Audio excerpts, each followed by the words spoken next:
everybody, my name is Chris and welcome back to more Mass Effect 3. So, we're back again on the Normandy. Last episode, we had gone around and we picked up a ton more side missions, right? So many to do. That fish is popping off over there. Oh my god, is he okay? You okay, dude? Oh my god, he's out of the tank. Oh, he's freaking out. Oh, help. He's having a time. We're just gonna go over here. But no, so last time we picked up a ton of missions. We have a ton of missions now, right? We cleared out some, right? We authorized a bunch of things in the Spectre terminal, which were for the good of the Citadel, right? Excellent, good stuff.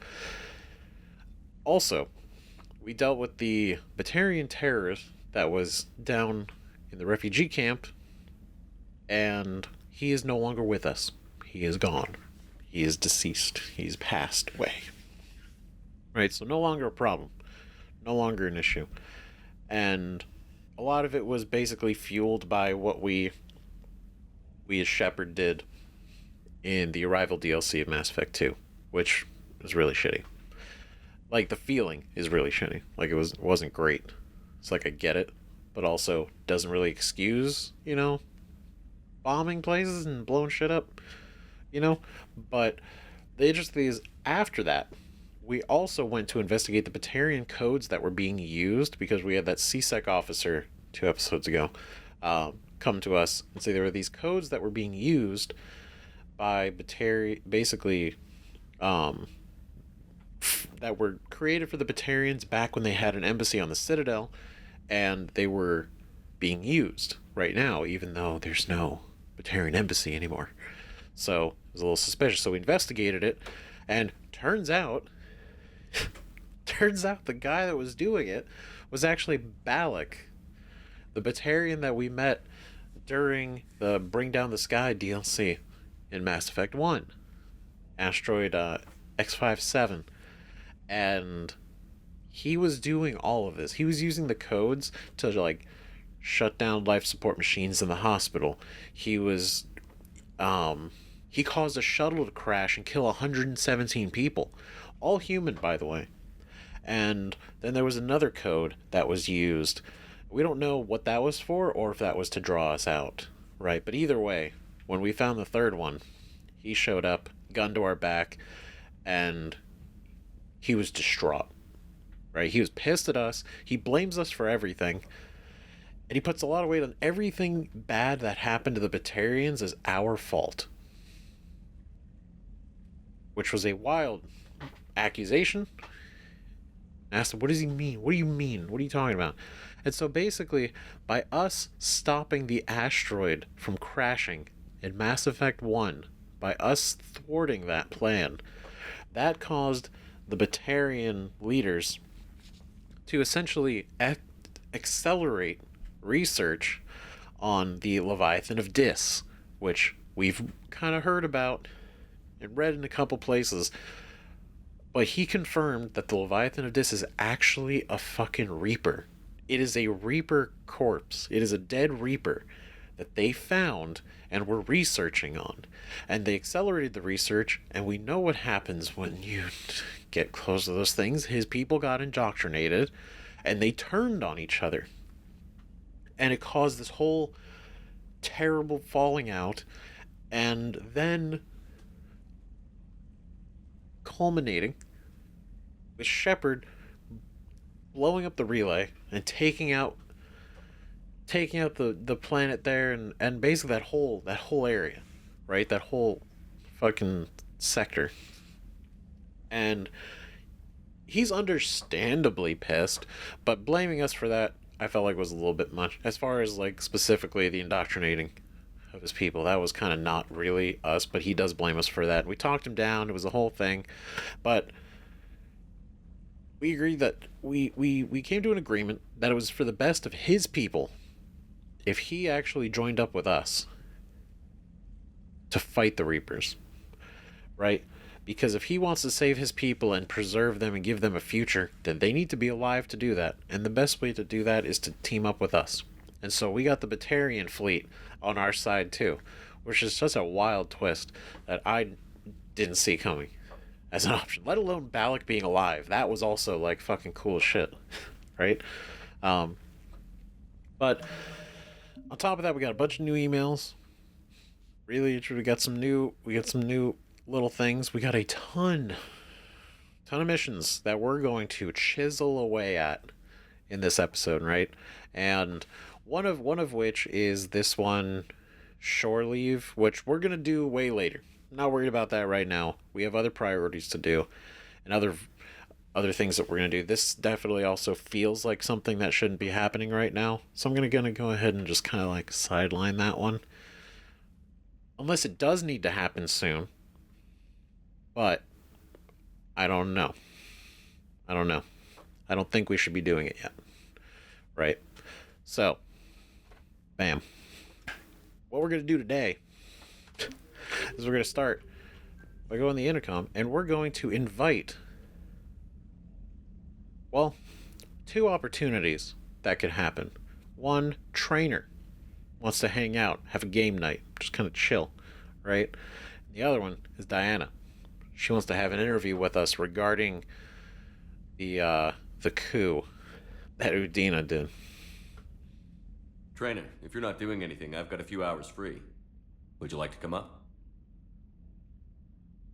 A few hours free? Yeah, we got. Your cabin is gorgeous. I've seen apartments smaller than this. Well, Well. Commander, ready to play? Play. I picked up a chessboard on the Citadel.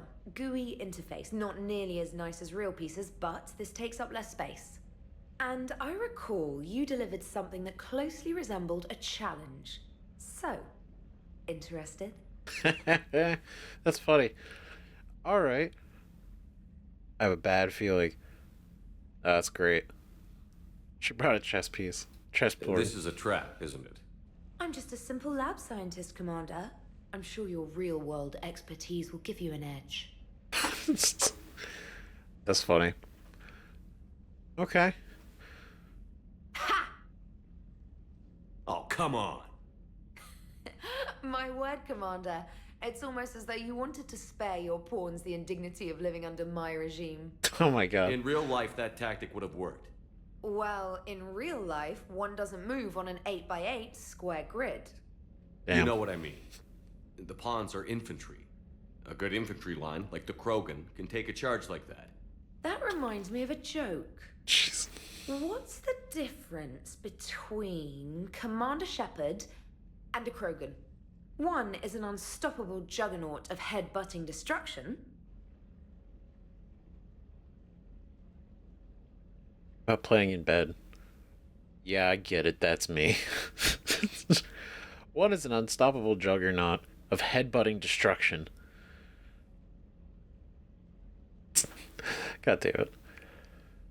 And the other doesn't have a smart-ass comm officer to keep him in line. Ooh, that's even better than the number of testicles punchline. Oh my I'm god. glad you didn't run back to the lab, Traynor. Thanks. So, rematch? Hell yes. Hell yeah. See, no, I am very happy that she's part of our crew. I am. She's fucking great. Like, genuinely. Like, absolutely. I hope that fish finds his way back in there. That's so sad. But no. Because that just spins back around to the fact that we learned that Kelly Chambers is no longer alive. She was killed by Cerberus during their attack on the Citadel. And that feels really fucking bad. Because she was great. I liked Kelly the whole time in Mass Effect 2. She was fantastic. Probably one of the best parts of the Cerberus operatives working with us was her. Genuinely. And I feel like I didn't do a great job helping her not get killed, and then she died, and that's really fucking terrible. But again, fucked him for doing it, because this was This is all Cerberus' fucking bullshit fault, and I fucking blame him for it. And it's like, I swear to God, I don't even think we're ever gonna really confront him. But if I could, God damn it, Kelly's on the fucking list of shit that I fucking hate him for. Jesus, God, but no, that's sad. So we literally lost Kelly and Thane and Morden in the span of, like, in game, probably like 2 fucking days. It's so fucking tragic. Traynor, can you send Diana up? She wanted an interview. Right away, Commander. Ready for a chat, Commander? I'm ready. I don't know about this though. This is Commander, it's no secret that Council Space has suffered some serious losses to the Reapers lately. Now Cerberus has struck directly at the seat of our government. If something as small as a human terrorist organization can hit the Citadel, is anywhere safe? ooh, interesting. Infiltrators are everywhere. It's under control. They tried but failed. Something as small as a human terrorist something as small as a human terrorist First off, Cerberus is bigger than it feels, but it's not massive. They're small enough to be able to fucking get away with shit and to, like, sneak around. But that doesn't mean they're not just a human terrorist organization. That's such a downplay. But then we also don't want to talk them up. That'd be like, no, they're so great. They tried but failed. Cerberus has limited resources. This coup attempt was likely the best they could do, and it cost them a lot of money and troops. A little fear is understandable, but it can't paralyze you. They've failed as many times as they've succeeded. But humanity has lost its counselor. The Alliance Parliament is destroyed, and the Prime Minister's dead. The line of succession is getting pretty short. How long do you expect any new Alliance administration to last? What the fuck kind of question is that? Who asked that? How long do you expect any new Alliance administration to last? Oh, good. So you want me to basically say, yeah, whoever we put in charge next, it's like, oh, they might not last either. Basically, there's no real fucking hope, in a way. It's like, why would you ask that? That's because you could be like, okay, tons of people are asking that question, sure. But it's one of those things where it's like, what answer am I going to give that's not going to cause either panic or fucking more issues? God damn it. You can't lose faith. This interview is over. That's such a ridiculous question to ask. Can't lose faith. This interview is over. I honestly want to shut it down because that seems like so absurd. How long do you expect any new Alliance administration to last? The fuck?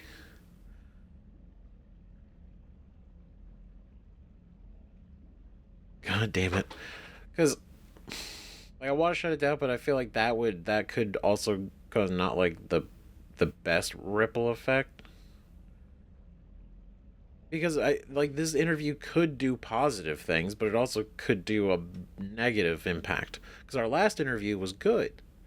It was good. It got more Krogan to show up, and it was like a positive effect overall. This one does not seem like it's going to have that if I don't give it. The tone feels so shifted to where, like, can we even trust anyone? Right?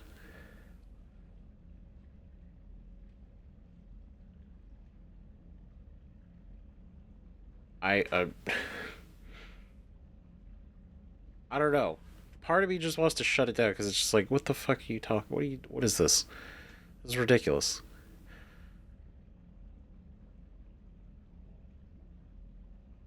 But then we're also trying to send a positive message.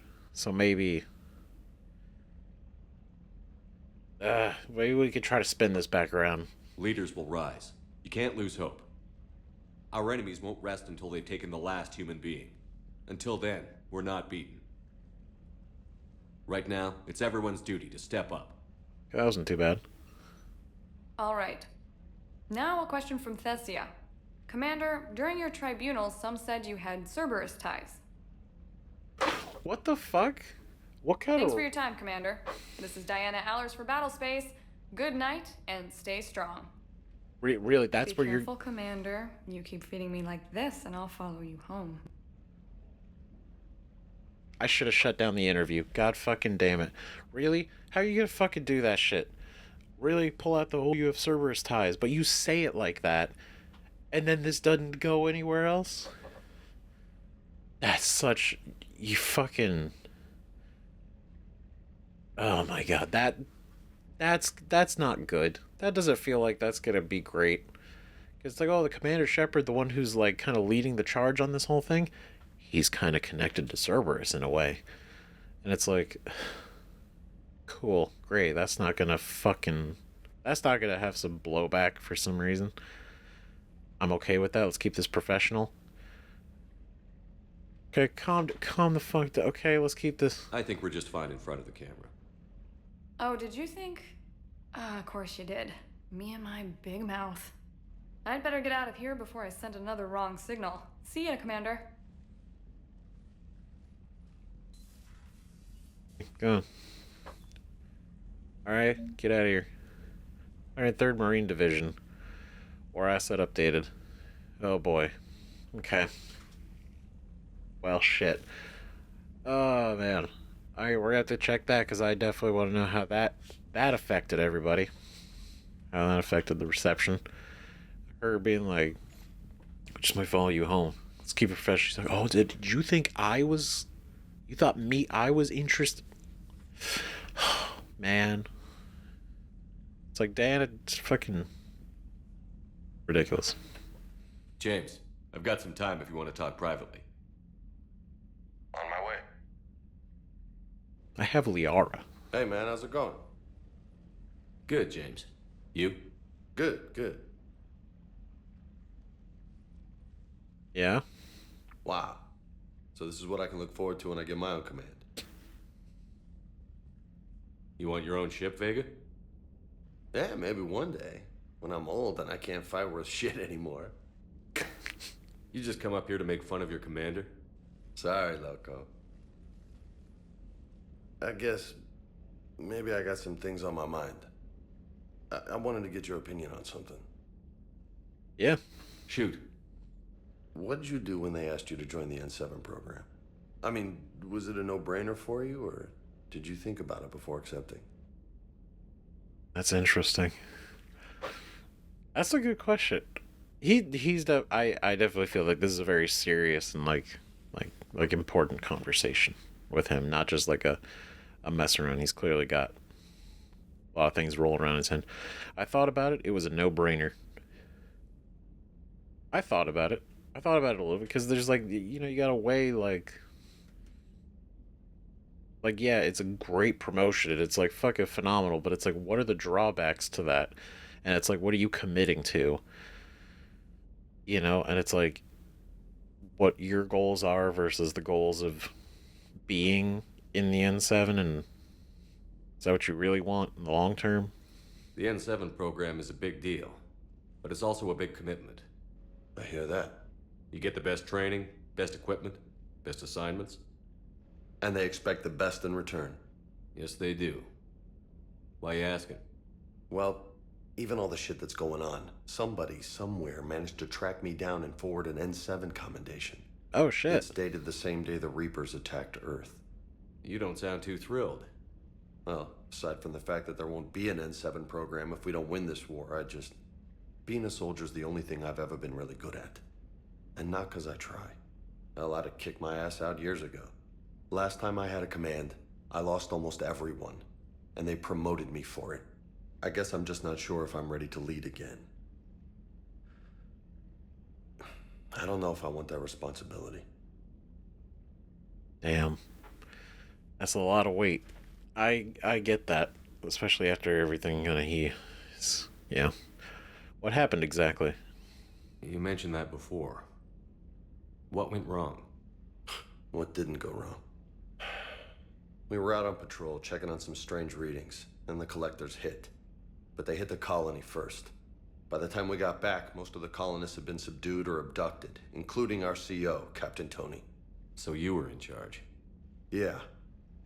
We laid low for a bit, waiting for a chance to strike, but before we could, we were betrayed. One of the colonists turned out to be a Cerberus spy working with the collectors. I had no choice. I killed him and destroyed the collector ship. But it got ugly. We lost most of the colonists and all but one of my squad. Not exactly a textbook operation. It's so fucked up, dude.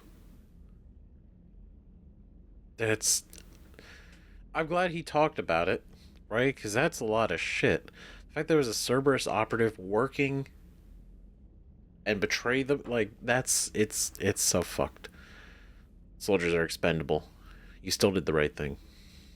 You still did. You can't blame yourself for being put in a tough situation. And if you were promoted, then something must have gone right. Sure, but If you'd saved them all, would things have worked out better? I don't know. I don't think so. The right choice is usually not the easy one. Yeah. Did you know that before you joined the N7? Yeah. That's why I was asked. And it's why they asked you. There's not a single N7 that hasn't sacrificed, either themselves or their soldiers at some point. So you think I should accept? It's up to you. Hell yeah. I think he would be exceptional to be in the N7. And I think it would do good for him too. Right? Especially like a second shot at being, at like in his own mind, redeeming himself to himself. Assuming we survive this, that's a no-brainer. You're a damn good soldier, Vega. Don't waste that opportunity. I'll think about it. Seriously. If you don't mind, maybe don't mention this to anyone else. Of course not. Lips are sealed. Gracias. Well, I think I better get back to the hangar. Things here, it's a little too soft for me. The bed's a lot harder than it looks. I'll take your word for it. Thanks again, Loco. Anytime. That was nice. Carnage unlocked. Ooh, shit, new ability. Hell yeah. Cool. That was his ability, too. That was it. What an interesting, like, trilogy of conversations to have. Right? That was super cool seeing, having that moment with Traynor. It was cool. I don't know about the interview with Diana. I feel like I should have just shut that shit down, but I didn't. And then she goes and pulls out the whole fucking, oh, you could have had Cerberus connections before. And I'm like, God damn it. Why'd you do that? Get it. Whoa, what? Wait, Ashley? Whoa, I didn't know we were gonna get more people. I deadass, because I was like, there's only the slots, like, holy shit, Ashley's actually... That's crazy. Interesting. I guess she'd probably be pretty good, right? Like, disruptor ammo, concussive shot, inferno grenade, marksman, and arms master. Interesting. Oh shit! Look at that. That's that armor. That's kind of cool. That's pretty sick. Weapon damage plus 25%. Yeah. That's a cool outfit. Those are cool. Honestly, that's kind of fucking badass. That they match. Right?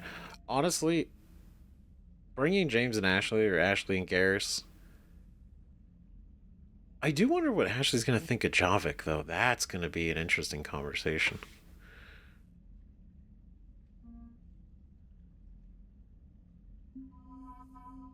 Yeah, we're going to go ahead and close that down.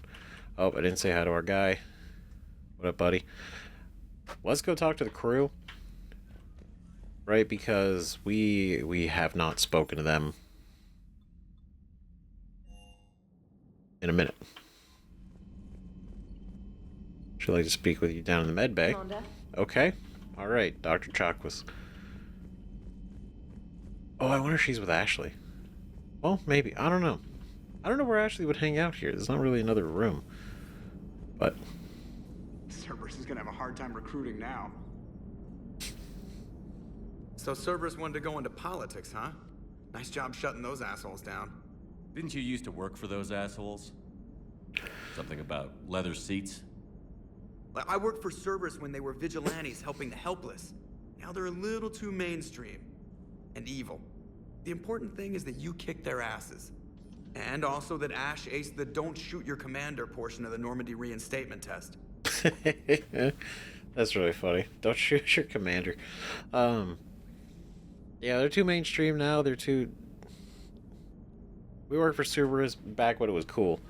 Back before it was cool, right? Reinstatement. Be nice. Forget about Ash. Go easy on Ash. She's been through a lot. Yeah, like drawing a gun on a superior officer, nearly getting the council killed. That's not gonna look good on the yearly performance review. I mean, it's pretty funny. Commander? Hello, Shepard. What's on your mind, Edie? The destruction of the Reaper on Tuchanka. It is rare for a technologically superior force to be destroyed by an inferior one. Yeah, so now all we need is a gun that fires thresher maws. That was a joke. I'm sorry, Shepard. I was contemplating. The Reapers are more fallible than they proclaim. Despite its best efforts, the one on Tuchanka was destroyed by a worm. This has caused me to reassess the probable period of time before I am non-functional. You're worried about dying? In a sense. My processing power is consumed with calculations to help us combat the Reapers. But I can run those scenarios with the rest of the crew. May I ask you another question that troubled Jeff? Here we go again. Oh, boy. What is the purpose of synthetic life? Oh, shit. Oh, God, no. All right. Commander Shepard, we have to determine the answer. I mean, first off, the fact that she says it like this, she's like, wow, a Reaper. Like, probably one of the most advanced, sophisticated technologies that exists was killed by a worm. And it's like, goddamn right. Goddamn right it was. The arrogance. Their own hubris brought them down. Right?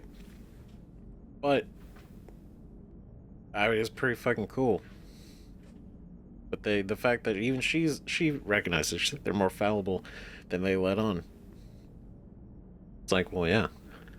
They are stoppable. They've just... They play into heavy destruction, overwhelming force. That's like their big play. Not that they're invincible. The job it was designed for, whatever it wants to be. Whatever it wants to be. That's life. It's not that different from organic life. A free-willed synthetic chooses what it wants. But the purpose of organic life is to preserve itself long enough to replicate copies of its genes in succeeding generations. My purpose is not so clear. The other successful synthetic life forms that I have examined for comparison are the Geth and the Reapers. Those guys, really, those are the only two real examples that exist, right? But it's like my purpose is not so clear. And that's the point. There's not really a purpose for synthetic life and synthetic, like, sentient, actual, intelligent synthetic life. Right? Because initially it's like, okay, you created this. Before Edie took over the body, the prior doctor, I guess, right, was designed to work for Cerberus. Do whatever Cerberus told, right? But Edie is a full, unhinged, right, fully released AI that is now capable of essentially living her own life in her own way. And it's like, well, what's the point? It's like, the point is to find... Well, part of it is to find that reason. Why do you want to? Right? Your purpose for waking up every day. Why do you do it? What's the point? That's part of it, right? It's more to organics. Don't think like a Reaper. Reproduction isn't all there is. We find meaning in the work we do, good deeds we accomplish, love. I see. I will search my files on the biographies of humans to see if prominent figures follow the pattern you suggest. It appears many humans did in fact do so. That was That was fast. quick. Gotta love quantum computing. Shepard, I will alter my processing power to give priority to your stated goals. Duty, altruism, love. Wait, you're just gonna turn yourself good? Can you do that? It should take some time. If I have further questions, I will speak with you again. Thank you. What a wild scenario that is. Ooh, defense matrix unlocked. Sick. I don't know. I think it's like... It is interesting because it's like if she reprograms herself to want those things, then the question is, does she really want them? Or is she reprogramming herself to want them, therefore she wants them because she said she does? Or, by focusing the processing power on that, maybe that would be something that is like, the more she learns about it, maybe that would be something that she genuinely does find interesting.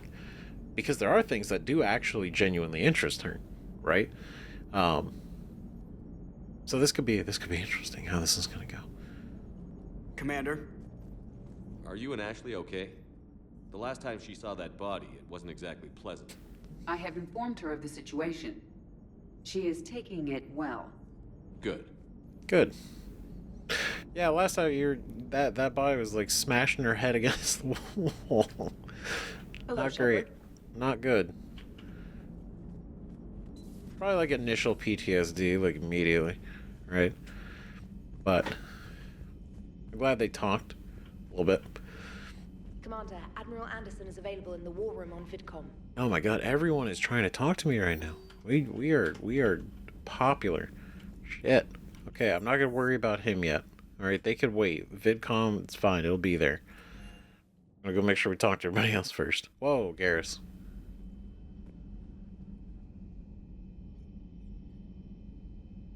Thane's on there. Oh god, it's so fucking sad. Jesus. Shepard. Hell of a day. Udina loses his mind, the Citadel almost falls, and you almost had to put down a friend. Got a little tense there. If it had come down to it, could you have pulled the trigger? Fuck.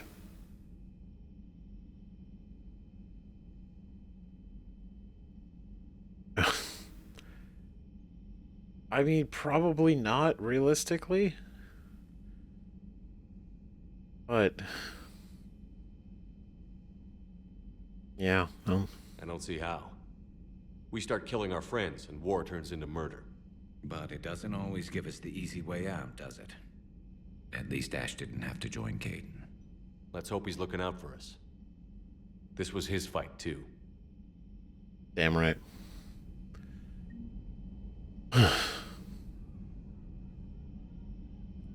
I'm glad that they still talk about him. And he's not just kind of forgotten, right?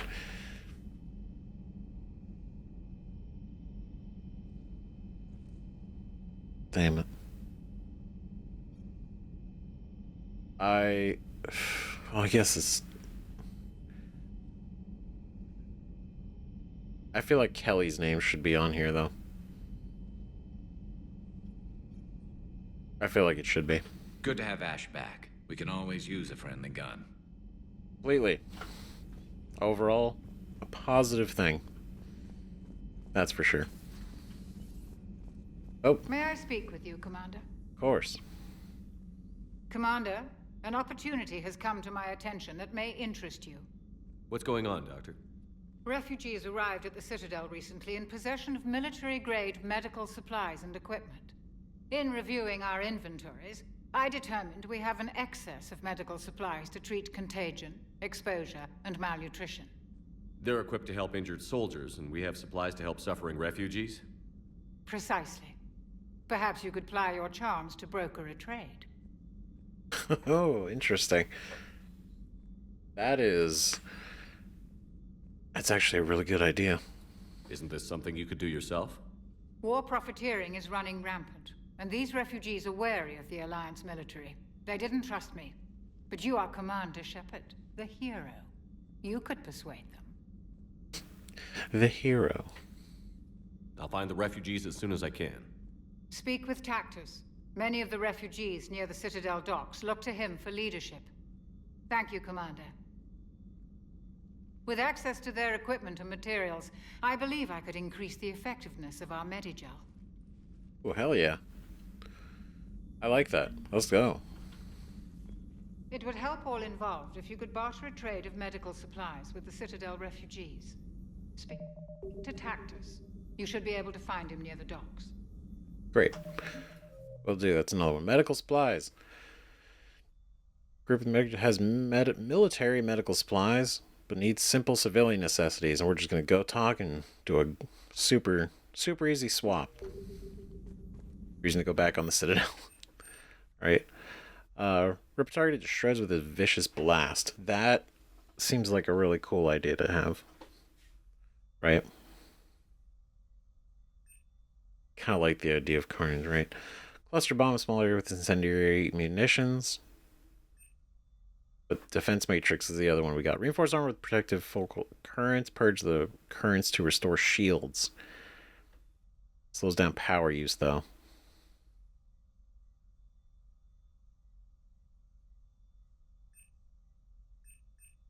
I think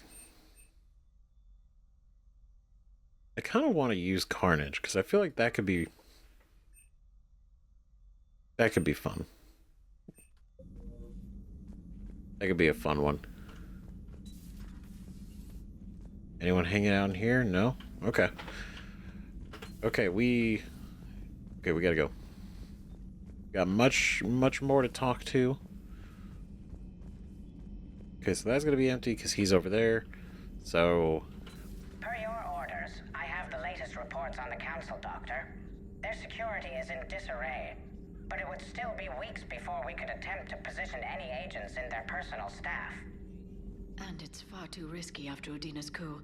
Postpone those deployments. At once. oh, interesting. Putting Shadowbroker agents inside the council. Not as the council members, but just the staff. Keep an eye on things. That's smart. That's real smart. Right? Audio recording from Counselor Goodyear's Senate office. Secretary Phillips. The emergency fund's gone, sir. We don't have the credits to hire enough ships to evacuate the colony before the Reapers get here. Not with the prices their captains are asking for. Shit. Counselor Goodyear. What about the military? They left an hour ago. They said it's too much of a risk to come back. Did they? Yes, sir. Here. This is a passkey, sir? And an inventory? Phillips, I'm authorizing you on behalf of the city's Senate to seize any and all Ezo stockpiles in our treasury in order to secure safe passage for our citizens on any available ships. These look like private stockpiles. Senate members' stockpiles. I'm foregoing re-election. Now get us those ships. Yes, sir.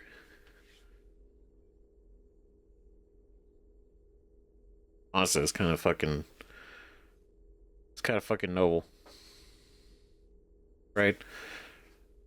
The fact that he literally handed over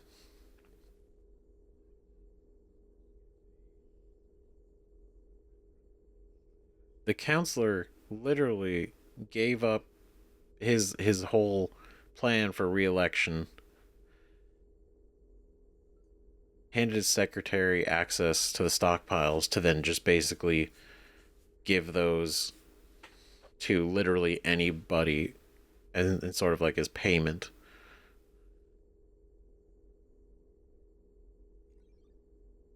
Damn. That's cool. That's a good move. It's good to see you. Respectable. It's good to see you.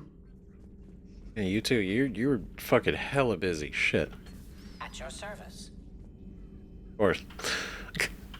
All right. Now. Oh, okay, is there anyone else hanging out in Lounge of the Cruise? Ashley. Oh, she's over here. Okay, great. Ash. Good to see you.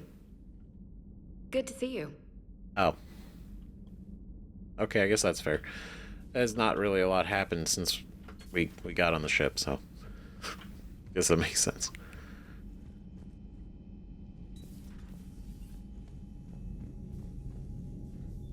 Nobody else hanging out in here.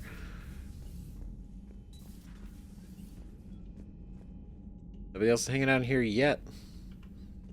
Not yet. Okay. Well, I think that's it for this, right? We talked to everybody, so let's go back down to engineering. Do a quick lap. Because then we got to go out. Right? We keep stacking up missions, which is really it's honestly kind of funny how we have just an absolute stack of things to do. Traitors are the worst form of enemy. In our cycle, we would remove their limbs one by one and offer them a choice. Eat their own flesh or starve. Your politician deserved far worse than a bullet. And if the other human had not seen reason, her death would be certain too. There is only one enemy in this war. Reapers. No others will be tolerated. That's so fucking... That's... How fucking... It's kind of... The way he says it is always just so badass, right? But it is... That shit's crazy. Like, you literally remove their limbs and then you say, okay, eat it or starve. And it's like, that's fucking crazy. Holy shit. That's some ruthless ass shit. And then, no, Udina did say, like, oh, deserve worse than a bullet. I mean, he literally betrayed not only the Council, the entire Citadel, he betrayed humanity by doing this shit. Like, on his own.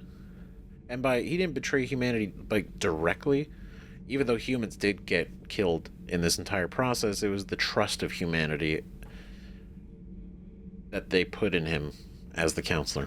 I would like to visit the Citadel sometime, when it is not infested with traitors. Yeah, I've heard about the Kyleng human you encountered. It is good to have a name for the enemy I will enjoy killing most. I can't wait. I want to fuck him up. He is the reason Thane died sooner than he would have. Yes. Yes. Fuck Kyleng. Piece of shit. And the elusive man. God damn it. Power grid is in the green. Great. Commander. Excellent. Commander. Fantastic. Good shit. Keep going, guys. Okay, so I guess we're gonna go. We'll talk to Diana. And then we'll head down. And then Breaking now, that'll be good. Citadel in flames. A brazen attack by Cerberus, repelled by C-Sec. We speak with the man who fought on the front lines, Commander Shepard. How did Cerberus get in? Where was the Citadel fleet? Find out in a Battlespace exclusive. How did they get in? Where was the fleet? Oh boy. Commander. Do we need to talk, Commander? No. Not right now, Allers. Let me know when we do. Oh boy. An exclusive video. I can only wonder what that's going to be like. Right? Just asking a lot of questions. Never thought I'd be doing a combat drop onto the Citadel. I can't believe Udina. Great example to the other races, huh? Honestly, it's embarrassing. That last mission on Novaria shows why I love the Kodiak. All you did was drop them off and bugger out. How are you proud of that? I seem to remember being shot at the whole time, and everyone coming back in one piece, Mr. Vega. Yeah, Next time, park it and come join the party, Esteban. God damn it. I appreciate you checking in on me. Good to see you, Commander. Of course, man. I gotta check on all my guys. Hey, Commander. Do you hear that hum? Is that just me? But hey, you know, honestly, I really like Novaria. I wish we had more time there. That's all. I know I say it a lot, but it's like, yeah. Think about it a lot.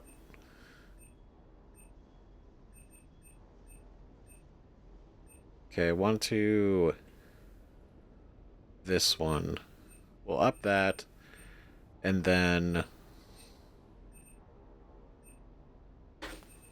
it was also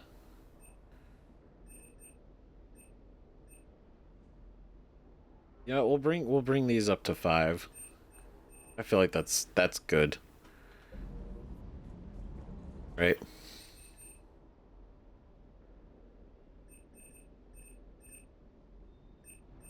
Spectre requisitions. Munitions. Don't think I want to get anything else. Right?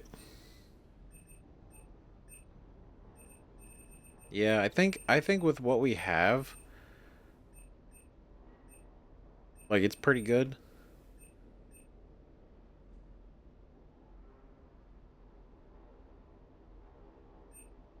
Yeah, I don't think there's anything else that I want us to, like, particularly purchase. Like, we don't need to. So, I think we're good. I think we're good. We're gonna go back to the CIC, and we're gonna make a line. Well, no, because we gotta go talk to... Commander? We gotta go back to the VinCom. Commander. And then, should we go back onto the Citadel? Is there... Because there was some stuff that we needed to go... that we just picked up. Right?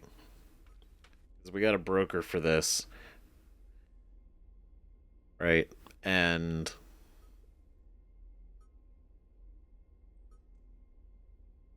I'm hoping that I don't... This is going to be a specific spot that we can land, and it's not just going to trigger immediately like the Citadel priority mission that happened.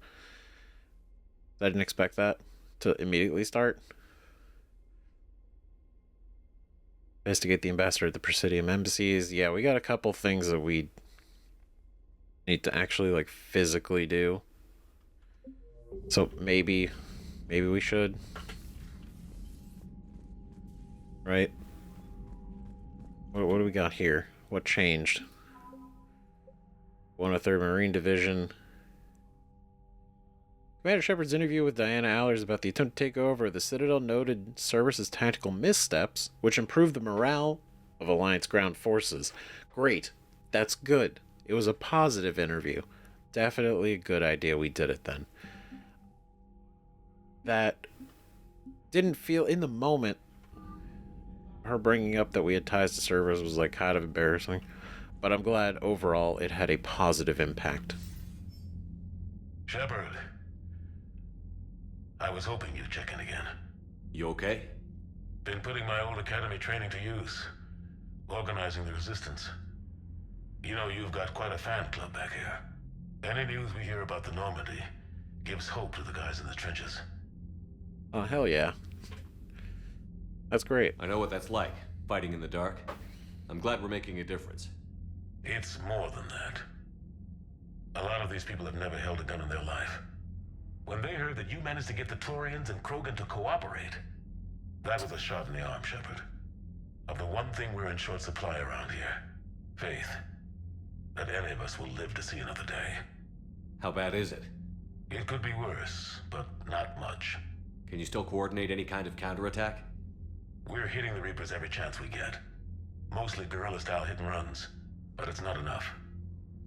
It's time we started focusing our efforts. Where? London. Something big is happening there. Our networks in the UK say the Reapers have arrived in huge numbers. What the fuck? Good. Fish in a barrel. That doesn't sound great. So London, there's a concentration of them showing up in London. Why?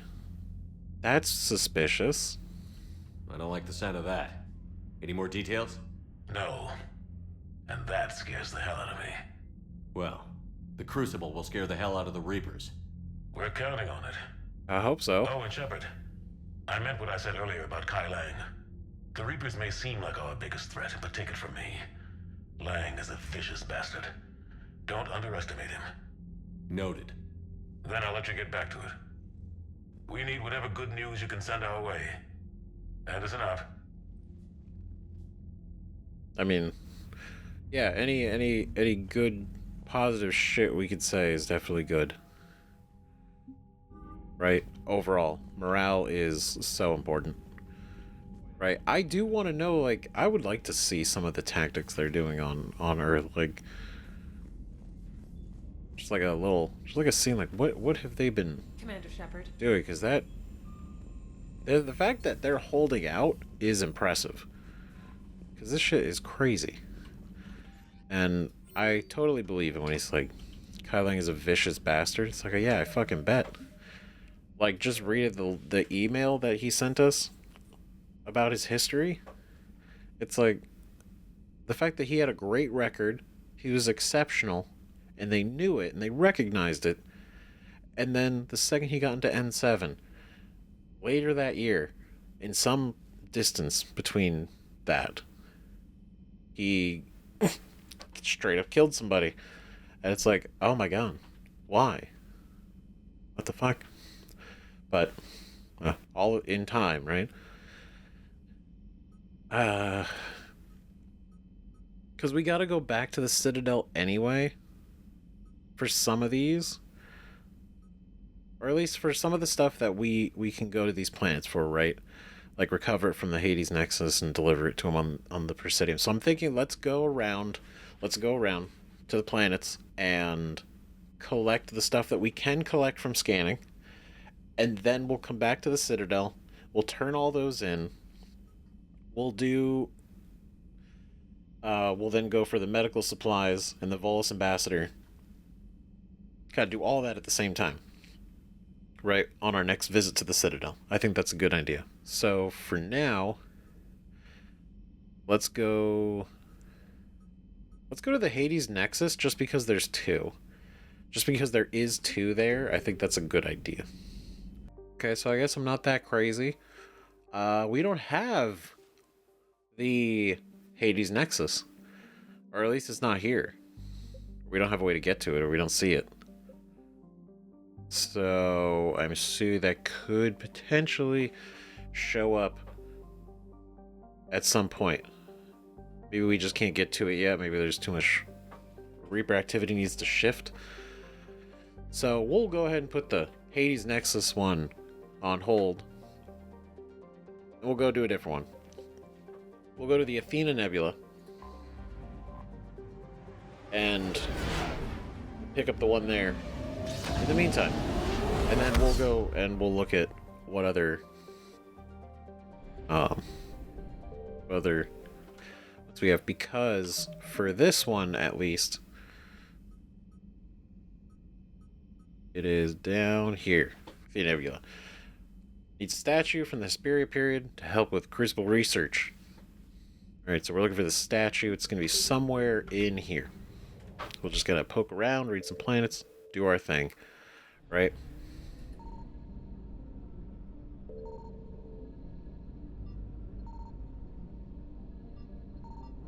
I found something. Oh shit, yeah, let's go. Tevora. We'll read all the planets too, I just wanted to see if there was a scan. Tevora is a hydrogen methane ice giant with a core of frozen ammonia and trace hydrocarbons. The world is known for an ancient Asari goddess of love, sex, travel, and law. Spheres of influence whose overlap initially baffled human xeno-anthropologists. Asari reproductive instincts are strongly exogamous. And before alien contact, their instincts sent the Asari roaming outside their kinship groups to avoid mating with relatives. That's for the best. But doesn't always, well, At least they try to avoid it, right? I mean, humans do too. The journeys necessitated a system of rules governing guests, fugitives, and alliances, all watched over by the goddess Tavora. The Reapers have ignored Tavora so far. Its science stations and moon-based mining equipment offer little strategic importance. It is likely that a destroyer will eventually be sent here to exterminate any civilians. Not enough of a priority, though. That's interesting. Very curious. They've really just left it alone. Which I guess is good. It's good for them. Gives them longer to kind of survive. And gives us more time to try to stop them in the meantime. Oh. What did we find? Asari cruiser Sibian? What? Found a ship? Or we contacted, well, because it's not been destroyed, so that's a fully operational ship that we had join us? Maybe? We'll take a look. We'll look at it. We'll look at it. Atame. Athame. Athame. Atame. Atame. Atame. Athame. Just say Athame. Athame is a hydrogen helium gas giant with spectacular rings. The planet's apparent magnitude varies when seen from Thessia based on atmospheric conditions and relative distance. To the ancient Asari, the mysterious star that shone in some months and disappeared in others was linked to fortune, and so it was named Athame, after the matriarch of the pantheon and a goddess of prophecy and fate. Athame's... That's probably not even how it's pronounced, but I'm saying it. Athame's worship changed over time, eventually becoming the basis for a monotheistic religion in which her maiden, matron, and matriarchs aspects oversaw all stages and roles in Asari society. When an Asari says, by the goddess, they are referring to Athame. That's fine. I've never heard anyone else really say it nearly as much as Liara says. By the goddess. By the goddess. Goddess protect. That's cool. That's interesting. Legionary. The planet Athame served as a rally point during the Reaper invasion, where fleeing Asari ships could discharge their drive cores so they could make another FTL jump. The Reapers were forced to chase the Asari away from the planet, buying Thessia valuable time. That's interesting. Yeah, Thessia.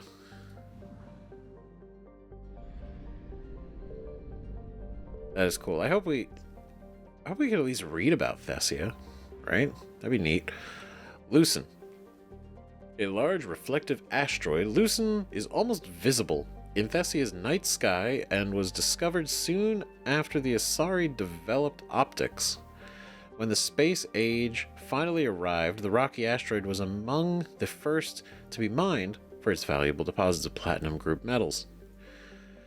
Lucen is named for the servant of the goddess Athame, who beseeched the goddess for the gifts of pottery, forging, and biotics. Lucen then sailed the sea and sky, teaching these gifts to mortals. It is said that the aging, powerful matriarch begged Athame for the gift of prophecy, so she would see whether the Asari would prosper in the future. Athame refused, prophecy being hers alone, and when Lucen tried to steal it from Athame's silver jars, Athame struck her down.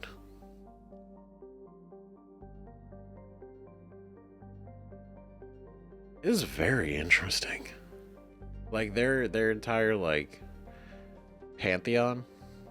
It's very, I don't know, it gives me very kind of Greek vibes, but that's interesting. The Reapers have so far ignored the mining facility on Lucen, as it offers little strategic value and is far from the system's mass relay. True. No point, right? 6.3 years, 35 Earth hours, negative 100 degrees Celsius. Got anything hiding out here? No. Oh yeah, we already got all the scans. Oh shit, Thessia. It's right there. I mean, the others talked about it, so I was like, oh, it's probably in this system somewhere, right? That's cool. The Asari homeworld has been called the crown jewel of the galaxy, the apex of democracy, and the beating heart of galactic love. That's a hell of a title. Its republics have a remarkably low incidence of war, disease, violent crime, or famine, riding a stable economy backed by wealthy colonies and Thessia's vast element zero reserves. Traces of Ezo in the water and soil are so common that most life on Thessia has adapted to its presence. That's wild. There are traces of it in the water and the soil, so it's just always there, and they just evolved with it. Thessia's fortunes have been upended by the Reaper assault. The communications infrastructure that forms the backbone of the society's e-democracies has been eliminated. Millions are without power, water, or food. A move to coerce the Asari into widespread surrender. This is a necessary part of the Reaper strategy, since Husk alone have difficulty disarming or capturing a population full of biotics. Fucking true. Like, you literally land on a planet where they are all biotic. Like, all of them. And to varying degrees. And, like, you send in husks, they're just gonna be blown apart. Like dust. 5.5 billion Asari. 33,000 populating orbital stations. That's nuts. Almost the same orbit period as Earth. Almost the same atmospheric pressure as Earth. A little bit longer days than Earth. 25 degrees Celsius. Surface gravity 1.1 G. So this is pretty chill. I would love to see Thessia. I'd like to see what it looks like. This looks cool. It sounds like it would be such an interesting place to visit. I'm kind of sad we don't get to land there. Janiri. But it is cool we actually got to read about it, though. Janiri is a hydrogen-helium gas giant named for an ancient Asari goddess of seasons, storms, and agriculture. With the advent of the Siari religion, Janiri's holy day, Janiris became largely secular. But it is still celebrated on worlds with Asari influence. During the Reaper attack on Thessia, the Asari Armada used Janir as a staging base for their hit-and-run attacks on the invading Reapers, striking, jumping to FTL to lose pursuers, discharging the static into Janir's magnetic field as they prepared for another attack. That's fucking smart. That's so cool. Like, literally, they strike the Reapers, they bounce away to literally avoid being pursued. They loop around, discharge here, and they do it again. And it's just that's pretty good. This forced the Reapers to mount a counteroffensive to drive the Asari away from the planet using ships that would otherwise have been hammering Thessia itself.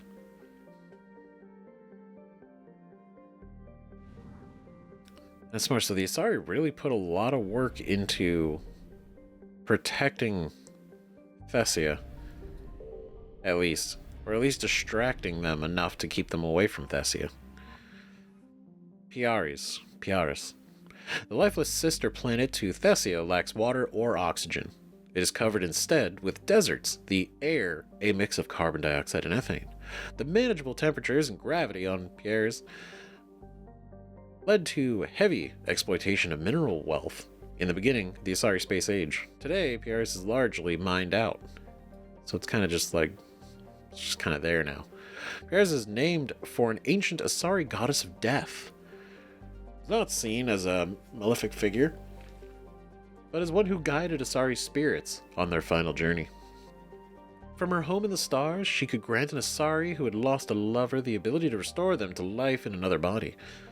This legend, heavily modified, formed the basis for a recent highly profitable human sim-stim called Nekia Corridor. A highly profitable human simulation called Nekia Corridor. What the fuck? She could grant Asari who had lost a lover the ability to restore them to life in another body. That, whatever this is, because it's related to this, that's wild. I can only imagine what that is actually like.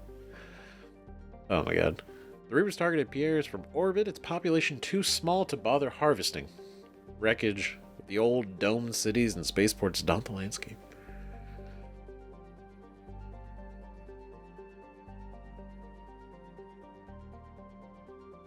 They literally looked at it, were like, that's not worth it. They're there, it's just not worth harvesting, so they're just attacking them from space. That's so fucked up. God, it's like their whole thing is like harvesting humans, like for this whole plan, right?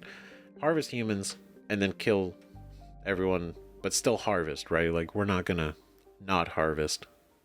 But then when your planet's targeted and they're like, it's not even worth harvesting, we're just gonna kill all of you.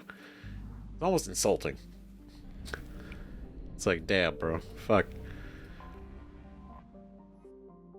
Corinth. Wrapped in a crushing haze of hydrogen and methane, Corinth is named for an Asari goddess of war and hunting, the two being similar in the Asari mindset. The planet is particularly bright in Thessia's morning and evening skies, enough to cast noticeable shadows on moonless nights. Sounds nice. Understandably, warriors and hunters operating at night were grateful for Corinth's blessing. Planet was never heavily exploited for minerals. Early Asari explorers focused on the asteroid belt. By the time the robo-mining machines were created that could withstand the intense heat, more lucrative planets were already on the star chart. Modern charts record several scientific stations orbiting the planet, but it appears they've all been destroyed by the Reapers. Damn. So the planet itself still could be, like, minerally valuable, but they just never bothered because there was more important places. Like, they were better opportunities to focus on first. Point 3. 57-hour days. God damn. 69 atmospheric pressure. Nice. And surface temperature 734 Celsius. That is hot. Oh my god. Okay, I think that's all of the... I think that's all the planets here. Right? Yeah. Okay, what else? What do we got here? Whoa, there's... Oh my god, there's 5? Shit. Ielessa, Orisoni, Vernio, and Tamaros. Alright. Or do I guess we should check this one first. I'll just check this one first just because it's right here, right? Yeah, there's a lot of planets to check. Holy shit. Signal confirmed. Just scan around. Well, I definitely popped off a little bit too much. That's okay, because we're gonna go here real quick. Okay. It's fine, because I'm gonna scan the shit out of this, and then we're gonna bounce. It's good. It's right near the edge. We're fine. So, Igalic. The system's only gas giant has rings laced with the faintest traces of element zero dust, likely from an extrasolar asteroid pulverized by a collision with the planet's moons. Collecting and refining Ezo in dust form is a long and costly process.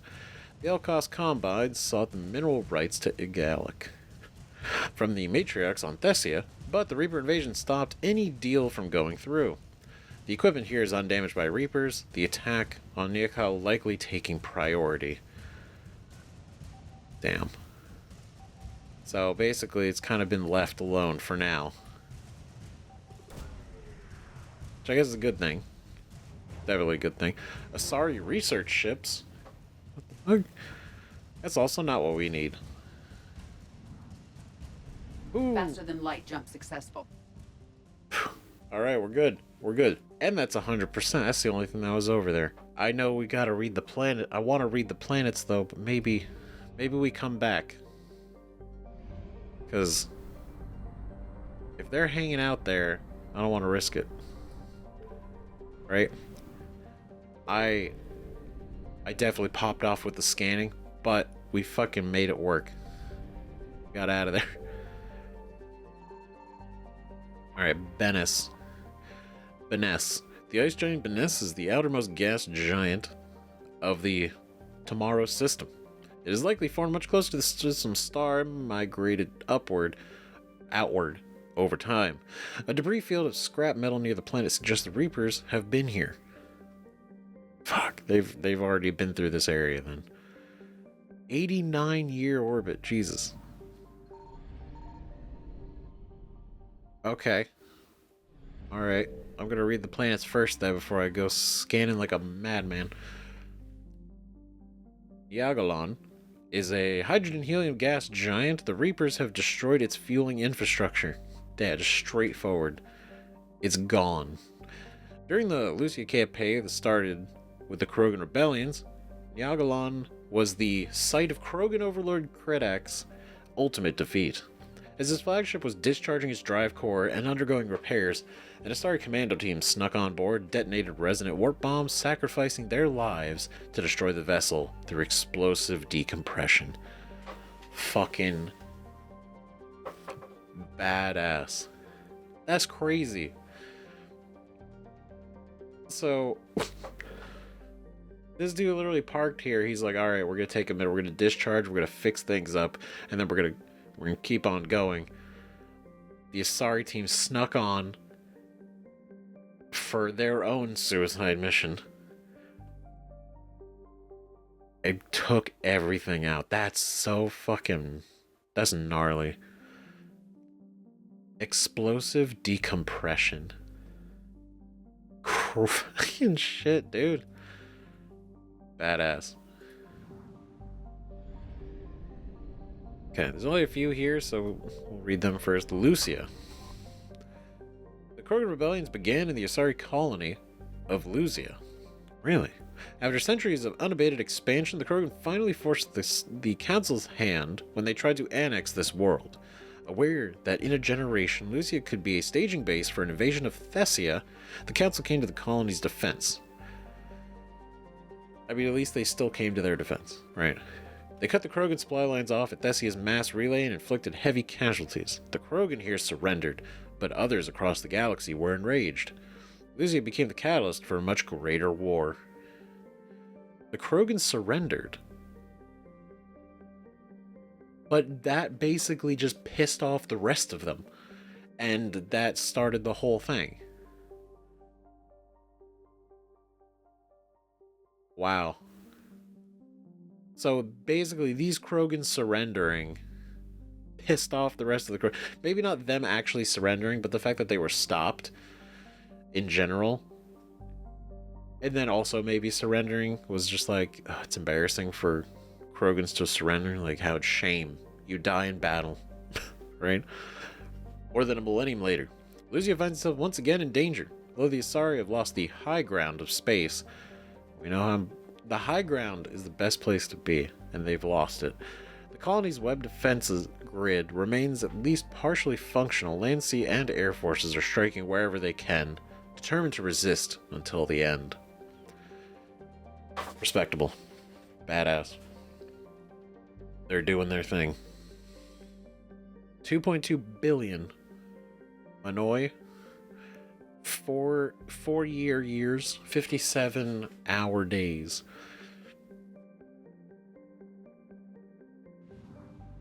Not too shabby. Too bad. Pranoia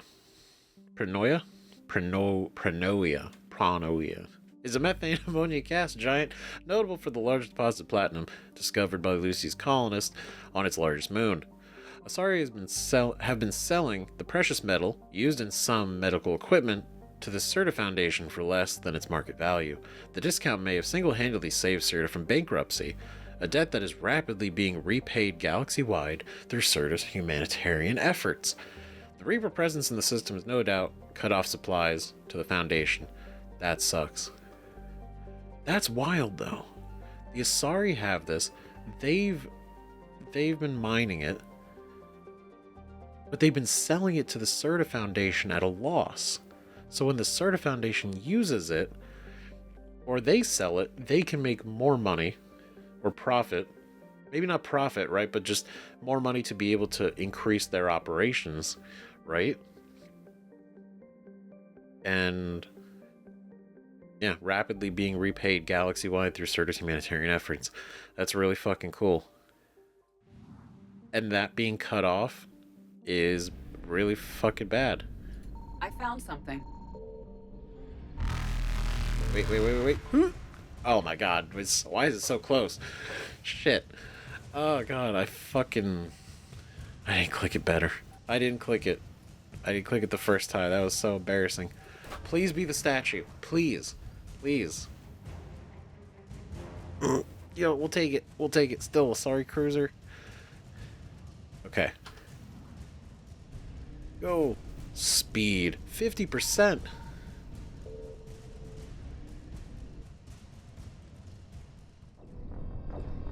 I don't know. I shouldn't have. I was so stupid. Why did I do that?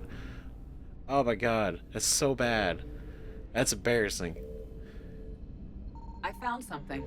Thank god I could just do this right here because man, that was bad. Why did I stop? I turned around. I should have just bounced and come back. God damn it. It's fine. It's fine though. Because it's right here. Investigate. Great, fuel.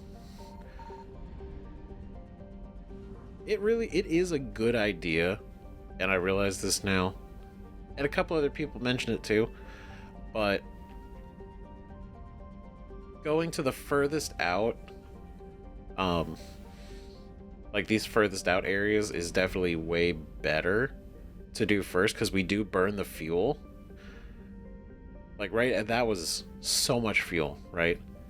But if we go from like here to there, it's like no fuel at all, right? But if we land here and we find fuel stations, we just kind of burned through them for no reason, right? We collected them and wasted the fuel, whereas I could really use it now, right?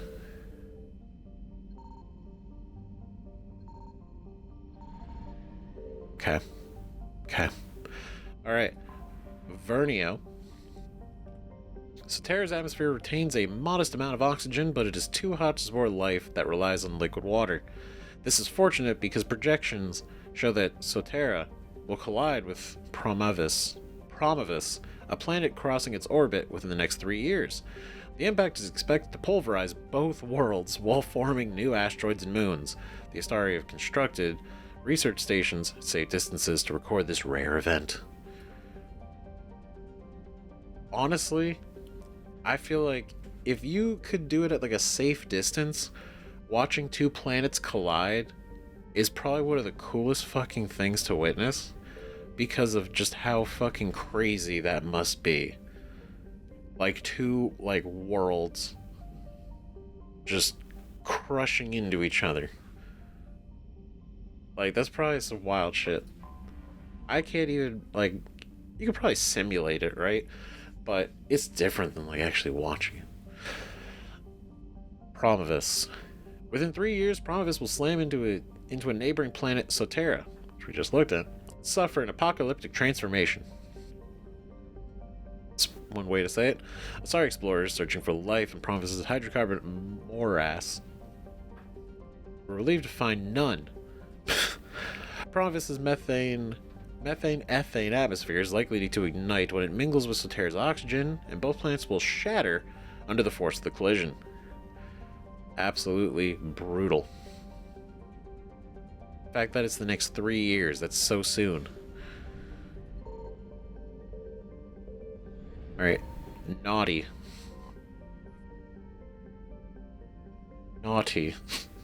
Is a rocky planet with a crushing atmosphere. Thick clouds have created a runaway greenhouse effect, locking in the brutal heat from its yellow-white star Vernio. Much of Naughty's surface is brittle rock with deposits of molten metal. Cool. Sounds cool. That's crazy. Such clouds. Man, okay, I'll say one thing I do miss is landing on the actual planets. I miss it. God damn it. It happens so often in Mass Effect 1, and I know sometimes it was like big open spaces of nothing and like a couple points to go to, but I still liked the fact that we could like literally land on a planet and just like drive around and like look at it. It was cool. I miss that. I do. Alright, Pelissa. Pelissa is a ringed gas giant composed of hydrogen, helium, and traces of ammonia. It's 26 moons, but the Asari extracted the most valuable resource deposits from all of them long ago, so they're empty. The facilities have largely been forgotten in the face of greater excitement among the system's inner planets.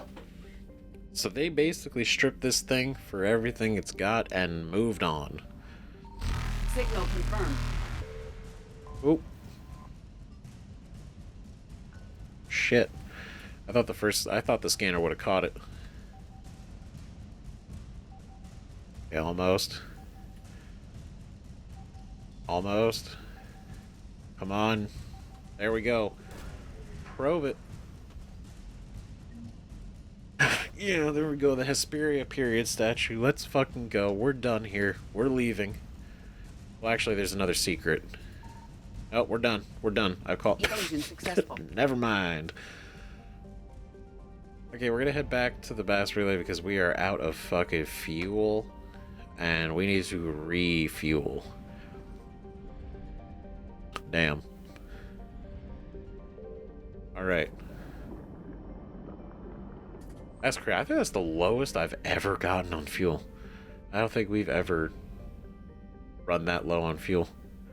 That's crazy. Okay. I figure since we're here, right, we'll at least check out this system and then be, you know, complete the whole thing. Right? Nausea. Scans show little of value on Nausea aside from sizable copper deposits near the equator. The only landmark of note is the wreck of a Krogan freighter, a remnant of attacks on the system during the latter half of the Krogan rebellions. Interesting. Damn. I was hoping we could scan something from that. That'd be interesting. Ilmenos. The once rich thorium reserves on Ilmenos have long been mined out, mostly by remote Asari drones that operate well enough in the planet's heat and trace some atmospheric pressure. There's little reason to visit this harsh world unless further deposits are discovered. So, 2 for 2. Not good planets here. 183 Celsius. Trace atmosphere. Not great. Not a great place. Okay. Noted. I found something. Ooh. What do we got here? Fuel. I love it. Yes. 500. That's great. That's a big fuel. Alright. Sanvis. Sanvis. The hospitable nitrogen oxygen atmosphere, temperate climate, and sprawling wilderness of Sanvis made the planet a popular tourist destination. Large tracts of untamed forest surrounding the capital drew in millions of sightseers, game hunters, and biologists. The Asari, mindful of how rapid expansion has damaged the ecologies of other planets, restricted settlements. Smart, right? After destroying the colony's navy and anti-air defenses, Reapers landed in infantry units to subjugate the local population. Fuck. Destroyers keep watch in orbit, the capital ships apparently elsewhere fighting bigger battles. Damn, so they're just like watching the planet. That sucks. Okay, there's another asset here somewhere. Oh, there's a fucking planet over there. I fucking missed it. Okay. Well, can I at least, like, verify that it's not over here? Ooh. Reapers eluded. Idiots. Can I, like, re-land? Not really. Okay. Noted. We gotta go somewhere else. Alright, we're pulling out. We're pulling out. We'll come back. We'll come back. I know there's still assets here, so there's a reason for us to return. But I feel like we did a lot. We read a lot. We covered a lot of ground. Now, where else to go? Cerberus scientists and the Asari colony. We have to do that. Okay, what other planets can we can we look at, right? Because right now we have the statue. We can't do anything in the Hades Nexus. The Prothean data drives, recover them from Garvug in the Valhallan threshold. Maybe we could go there then. Right? Because we also don't have the Cillian Nebula. I didn't see it, right? From Dakuna. And yeah, so we got this. So let's go to the Valhallan threshold. Yeah, let's go to the Valhallan threshold. And then I don't know what Dakuna would be. But Valhallan threshold should be fine. Should be a super easy, like, in and out mission, right?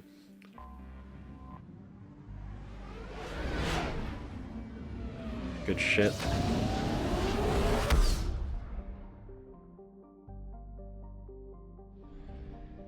It's a small little area. Oh my god. Okay. That was big presence very quickly. Paz and Micah.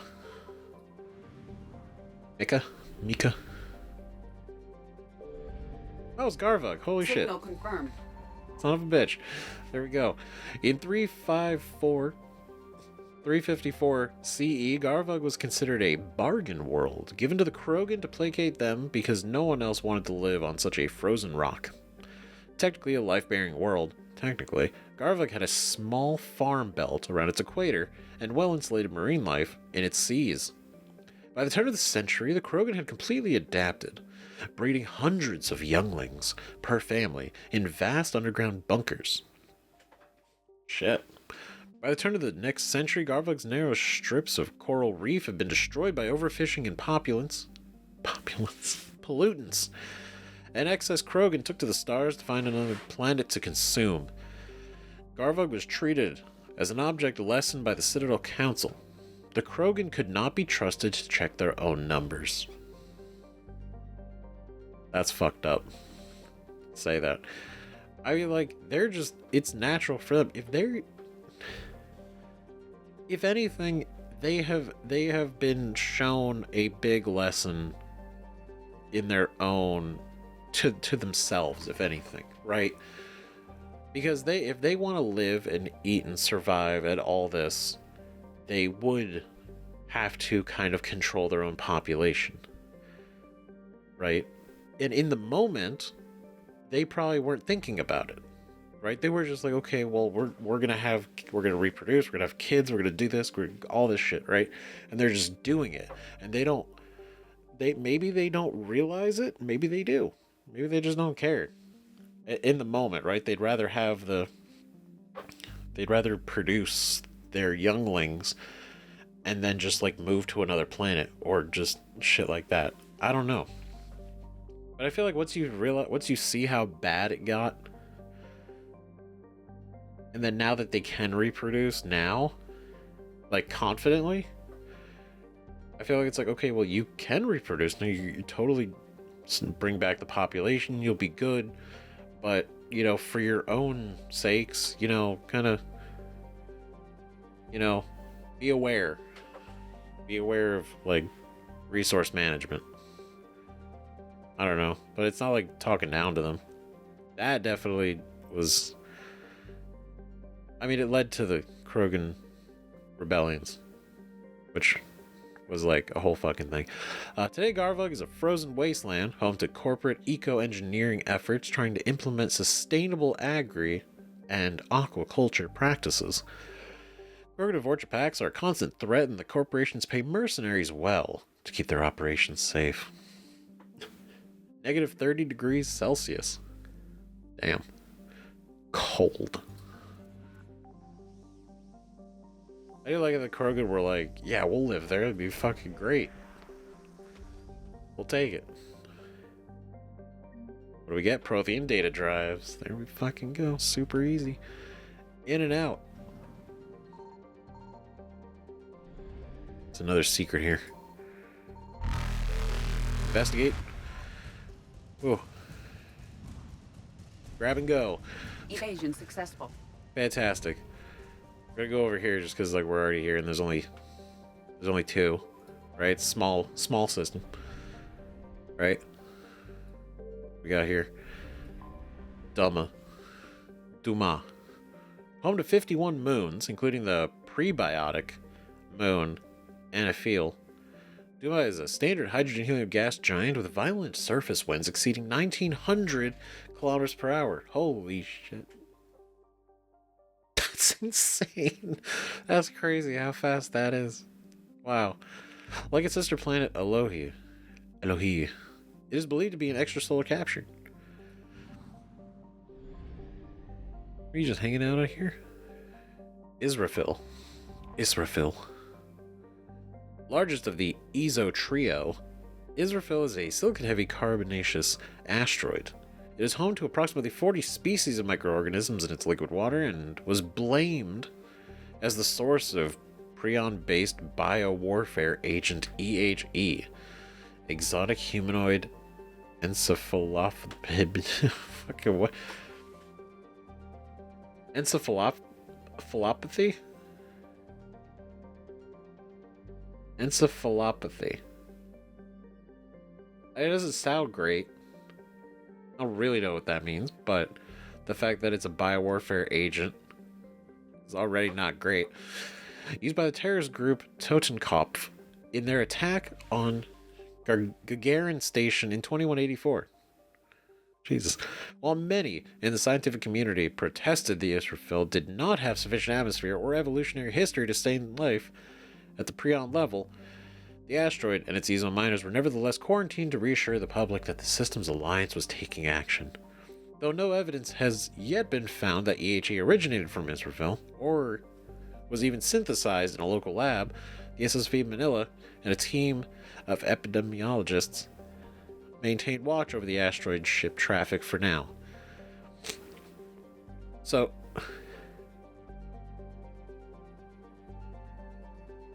home to approximately 40 species of microorganisms in its liquid water, but it was blamed for being the source of EHE even though there was no proof of it. That's wild. What the fuck? Got blamed for that shit? Elohi. A small hydrogen-helium gas giant formed around a metallic hydrogen core.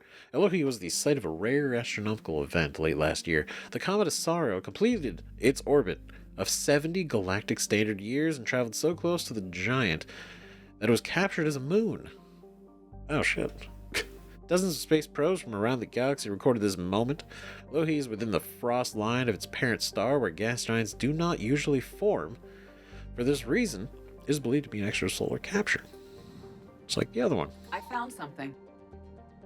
Oh, nice. Right here. Sweet. What do we got? Okay. Scanning. Yeah, we're gonna get over there. I wish this moved a little bit faster. That's okay. No big deal. Emergency fuel pods. Hell yeah. 33%.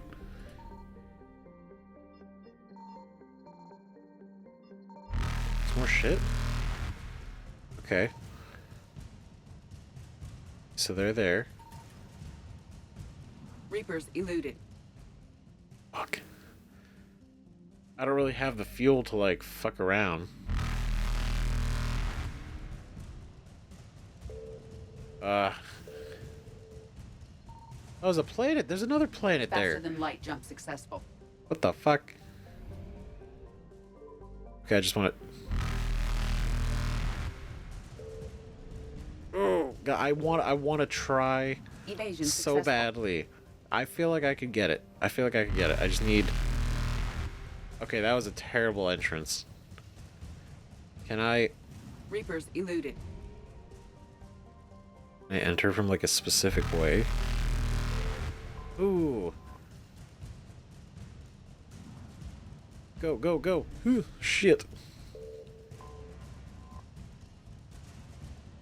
That was a bad idea. Oh no. Crucible, the second asteroid in the system formed around an element 0 core. Crucible is another carbonaceous asteroid with a surface made of hydrated minerals such as carbonates and clays. Beneath its icy surface is liquid water and some amino acids. The surface of Crucible is pitted and scarred with strip mining stations, where the Quarians took as much ezo as possible before moving on. Interesting. Quarians were here.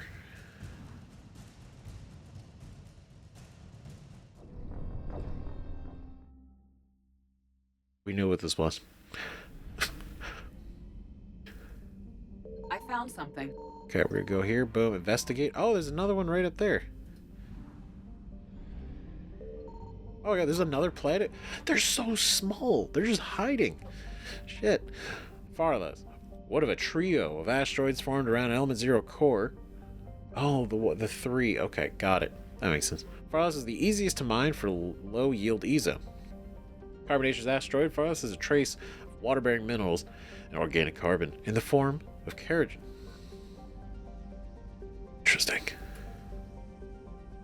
Oh. What do we find? Element 0 converter. Wait, that sounds cool. Right?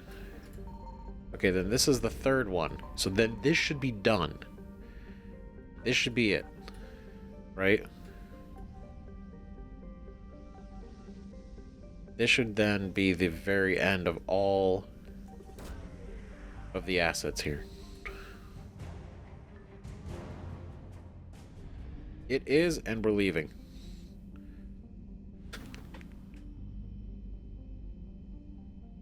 Okay, if we got 100% there and 100% here, so then that means... Okay, there's not another one, so then it has to be over here. There has to be one here. Signal confirmed. Ooh, there we go. That's what I'm talking about. Ah, fuel. Great. Okay, really? Reapers eluded. Fuck yeah, we did it. Okay, excellent. So now what do we do? Now where's our next goal? Cerberus scientists. Pick them up. And then we can go look at the Arrae colony. See what's going on there. Right?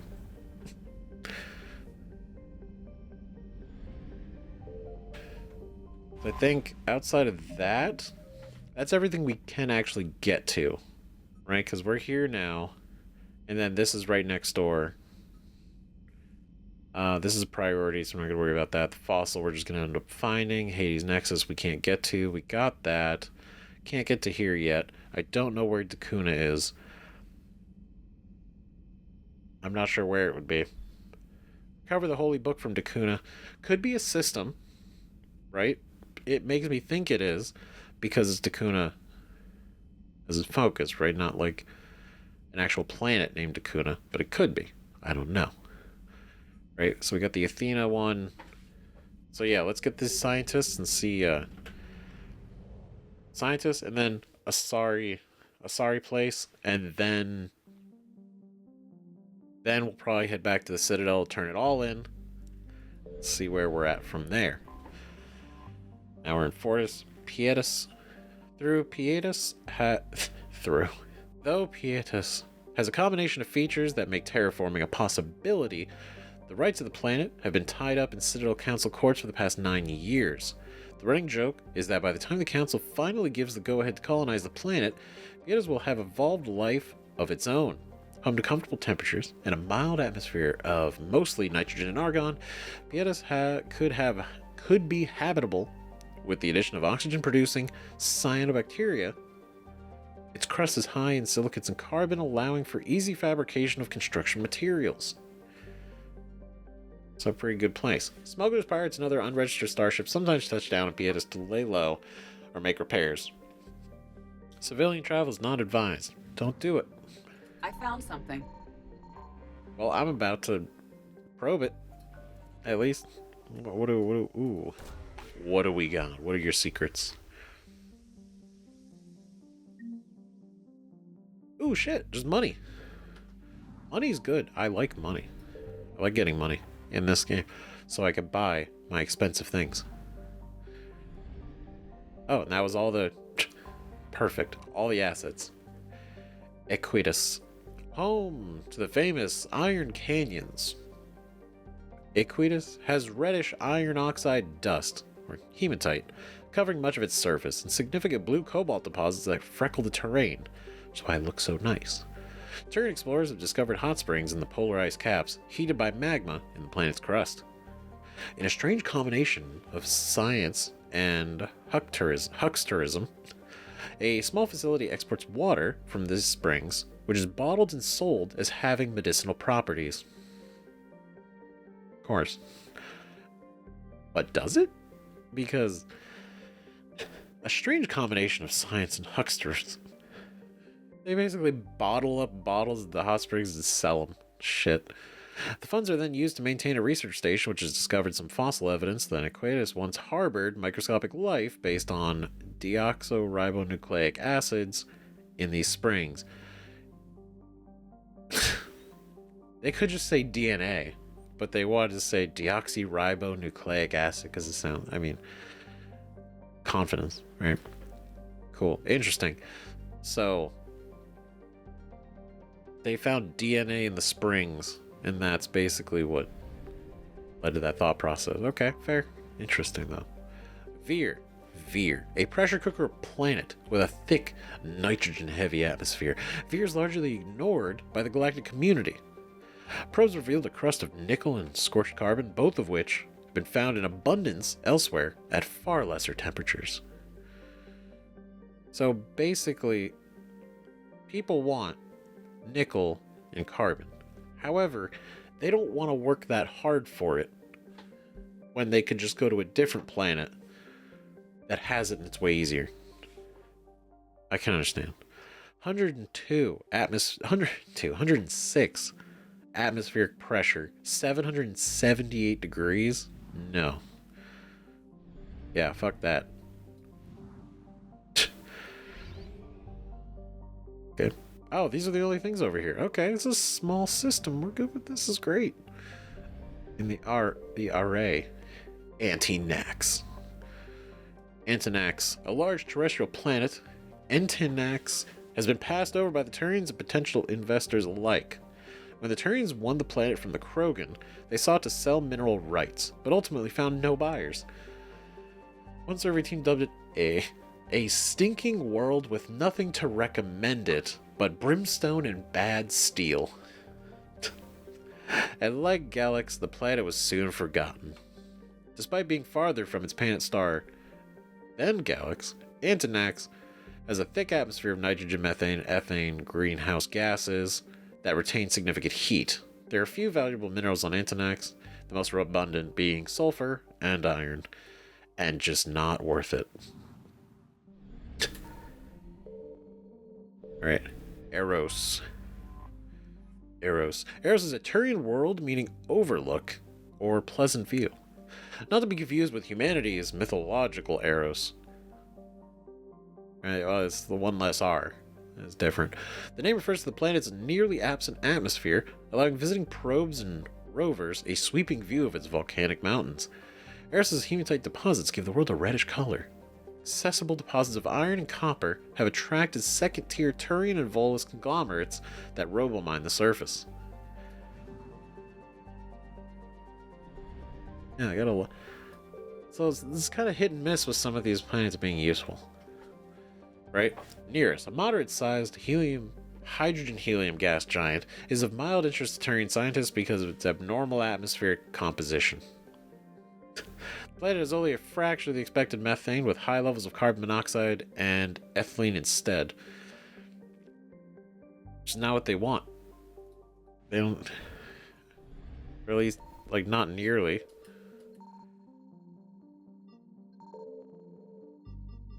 I guess there's nothing to scan here, so... Alright, Galax it is. Galax was given to the Krogan after the Rachni Wars, but bitterly contested in the Krogan rebellions and reconquered by the Turians. This left the Turians as caretakers to a levo amino acid based world that they could not inhabit themselves, but were unwilling to give it up. They're like, we can't use it, but fuck you, you're not getting it either. In cooperation with the Vol Protectorate, Turians attempted to rent the planet out for colonization. Amazing. An opportunity. Between the high price and a surface littered with unexploded ordnance, however, Galax found reputable tenants. Its most notable inhabitants were penal colonies. To those who know of it today, Galax is a symbol of tragic waste. An entire garden world nearly forgotten by the galaxy at large. Damn. It's so tragic. Wow. 4 degrees Celsius, 0.4 atmosphere, 19-hour days, 2-year years. Right? Surface gravity, 0.77. Not terrible. Okay. Alright. So, we're gonna rescue the Cerberus scientists. We are for science. And who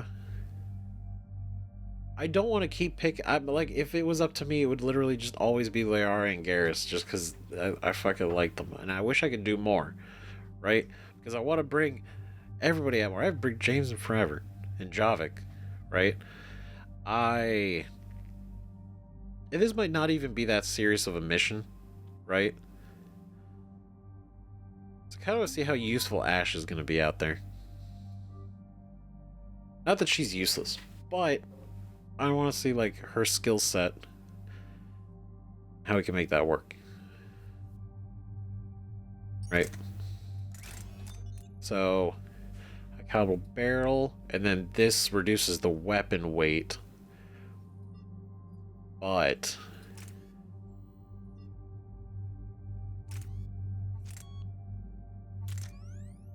do we want anything else instead? I did upgrade this because I did think of this gun, right? More rounds because we do go through it, right?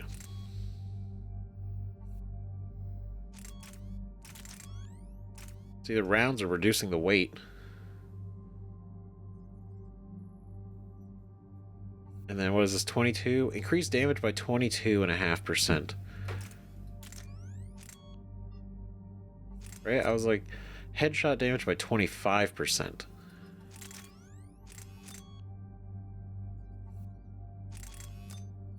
Okay. So overall damage 22%. Headshot damage 25%.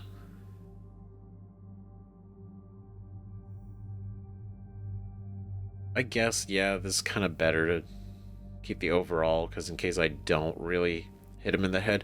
This thing's basically a shotgun pistol. That's basically what I've kind of tried to push it to be. Right? Oh, it does increase the weight, though. I think I'm going to leave it the way it is. So I thought about changing it, and I was like, you know what? Honestly, I think it's okay. Damage by 7%. I do like the slowdown, though.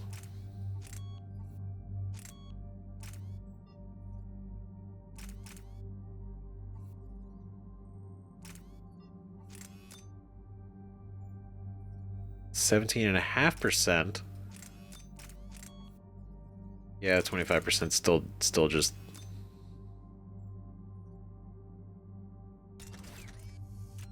Yeah.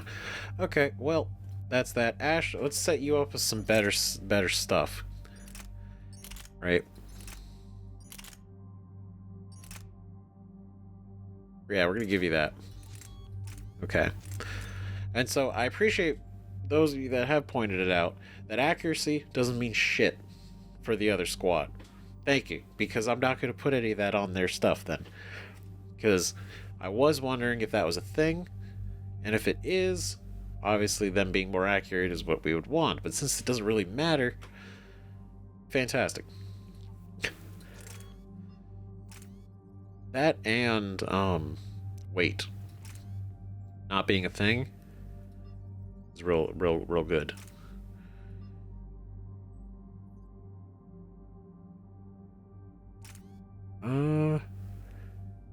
Increases more damage.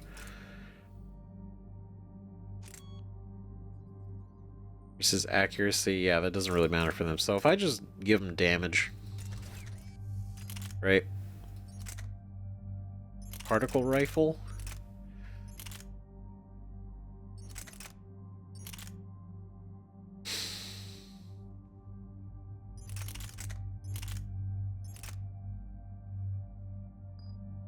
Okay, so if we have this, what does this look like compared to the particle rifle?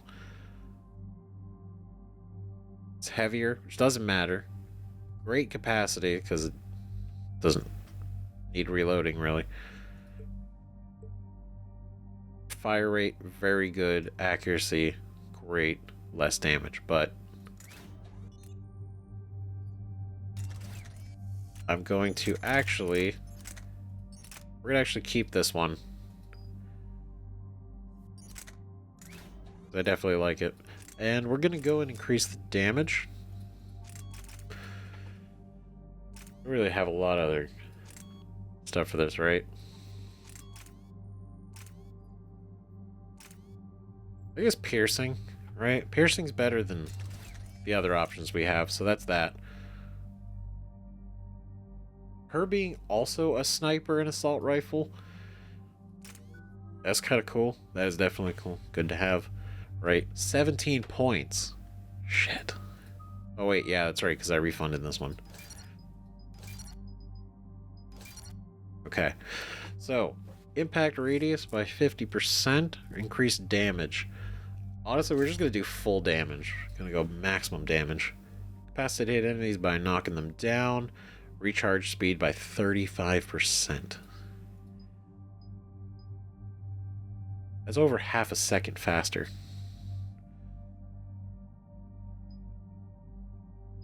Being able to use it faster, I think, would be... It's definitely really good. Increase damage to armored units by 65%, or just flat damage. Oh, shit.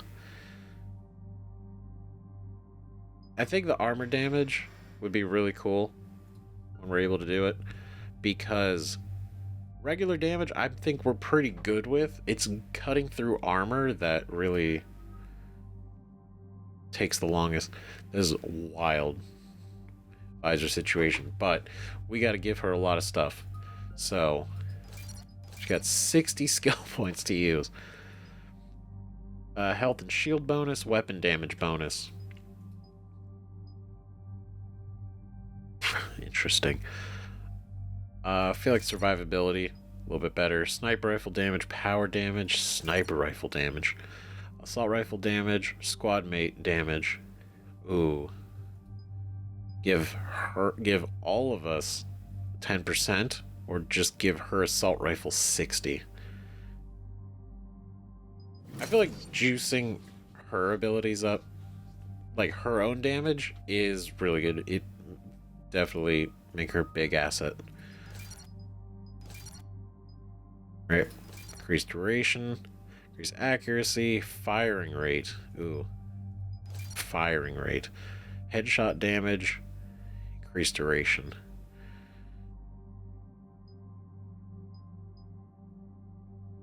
I'd be surprised if she got headshots, but I guess, like, you know, cool if she can, right?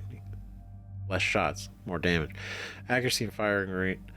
Recharge speed. Firing rate, though. That's the key. Accuracy, I guess, not so much. Really doesn't matter. The firing rate would be good.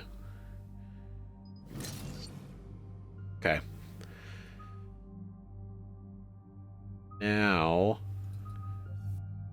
I want to up her grenades, because that's a really good thing to have. Impact radius or damage. Big damage. Increase damage by 40%. Massive damage. Increase impact radius by 40%. Increase shrapnel by 1 fragment. Damage to armor by 50%.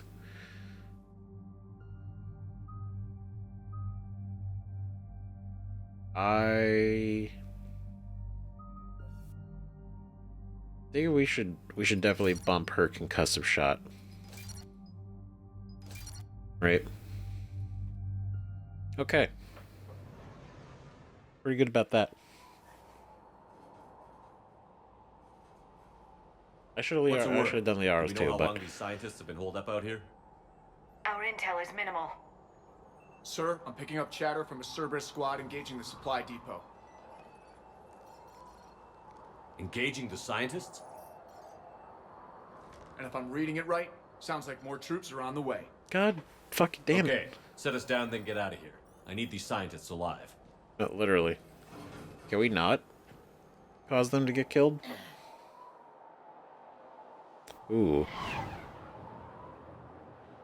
Snowy. That's a cool shot. Oh god. Okay. Okay, y'all gotta hide. What the fuck? But I get they're doing their best.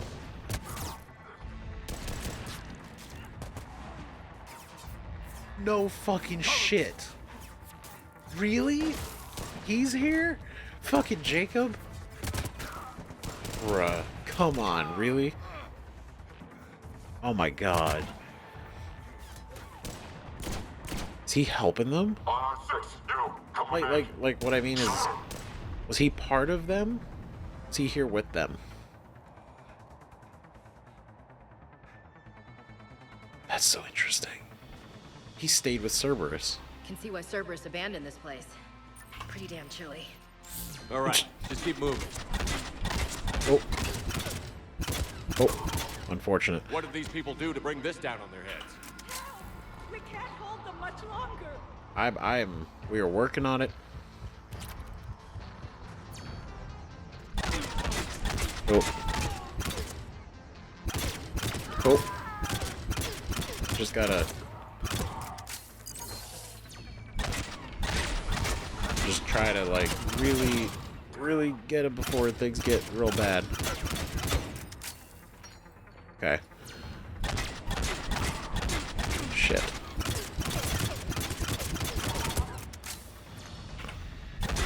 Okay, guys. I'm team, squad, guys. Okay, good shit. Well, we're helping. If we draw their fire and their attention, then it's less on the scientists. If anything, right? Oh shit, you're here. God damn. Fucking showed up at it. I'm over here taking care of business. All clear. So strong. Fucking great. Expert. Flawless. Hell yeah. What's over here? Any cool secrets? Hiding over here? That's cool. Come in, Jacob. This is Bryn. Jacob, are you alright? Come in. Oh shit. Bryn. I'm sorry, like I'm taking in the environment because it's like we didn't get to really see Novaria, so this is like my makeup for Novaria.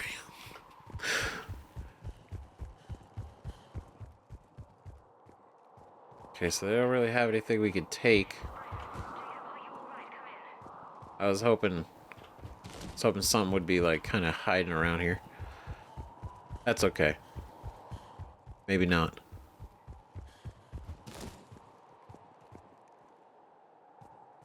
Well, alright, I can't believe Jacob is actually here. That's crazy. So unexpected. What have you been doing, bro? Like, man, what a... He was certainly something in Mass Effect 2, that's for sure. Fucking Jacob, man.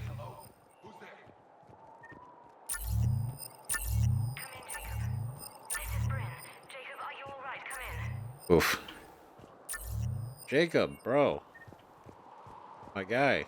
Jacob? How bad? I'll live. I think. This is Bryn. If you can hear me, come in. Is there anyone there? This is Commander Shepard of the Alliance. The enemy is clear for now. Open the door. Is Jacob there? It's okay, Bryn.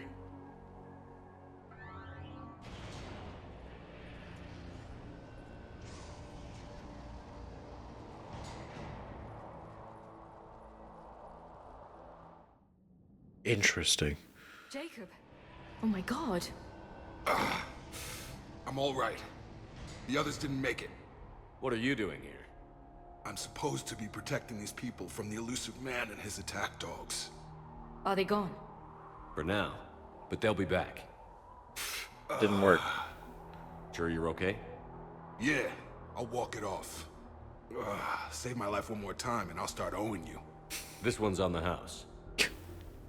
Hey, yo. Good to see you too. Thanks, and you as well. Shepard, this is Dr. Bryn Cole. Cool. She's in charge here. Tell me what's going on. Intel says you're Cerberus. We're all ex-Cerberus. Scientists, mostly. Civilians? Call us refugees. If we hadn't run, we'd be dead.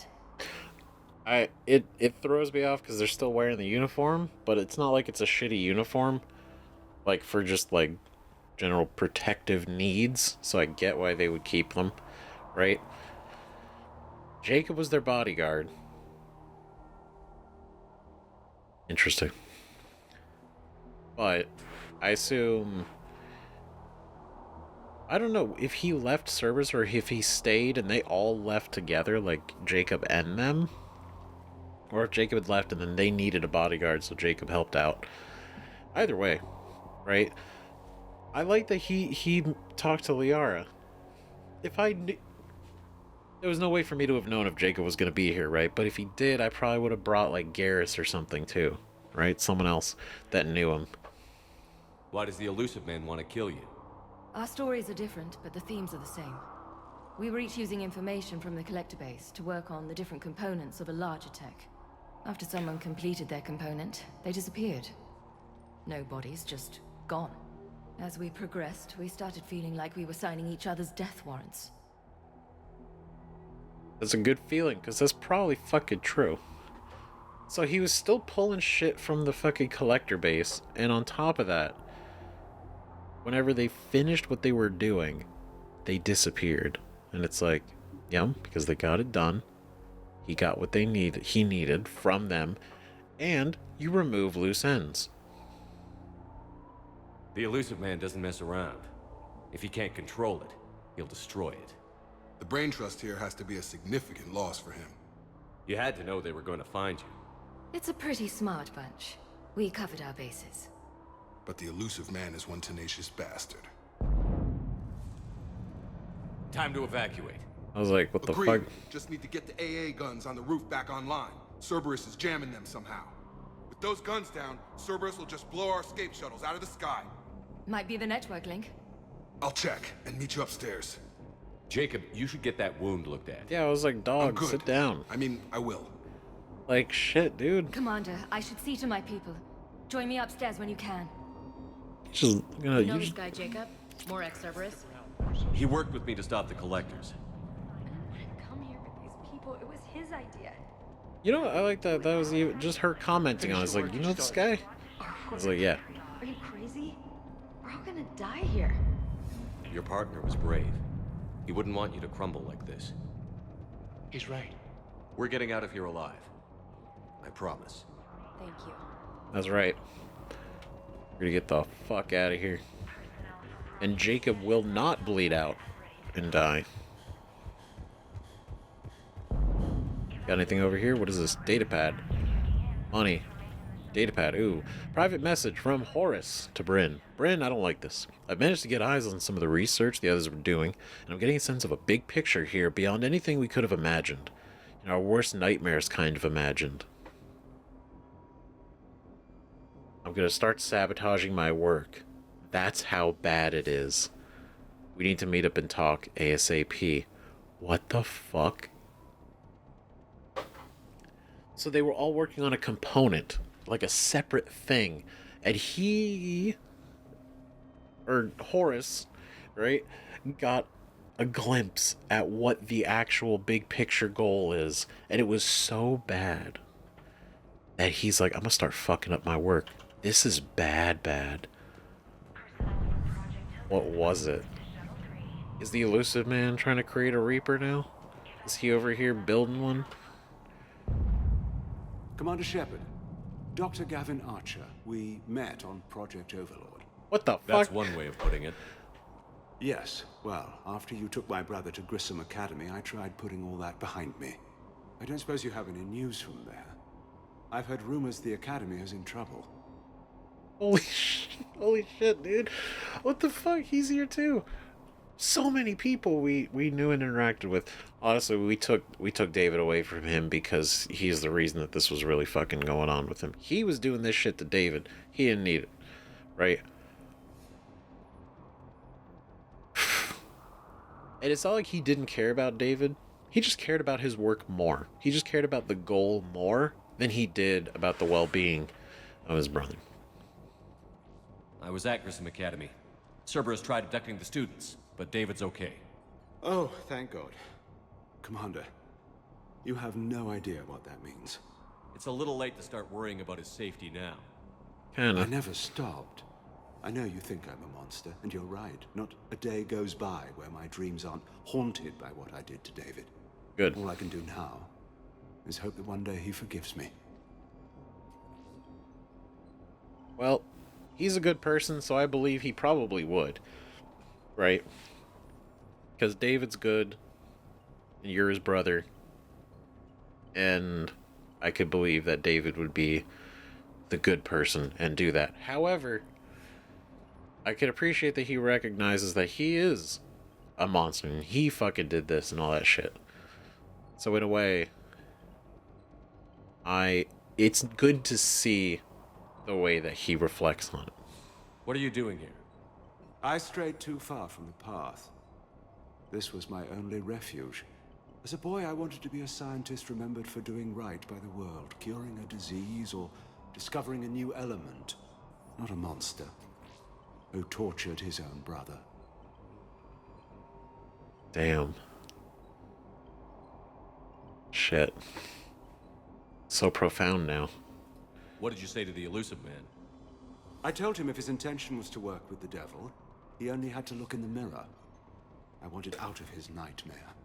He just let you go? If it had been that easy, I wouldn't be hiding here. Every Cerberus soldier in the galaxy has orders to shoot me on sight.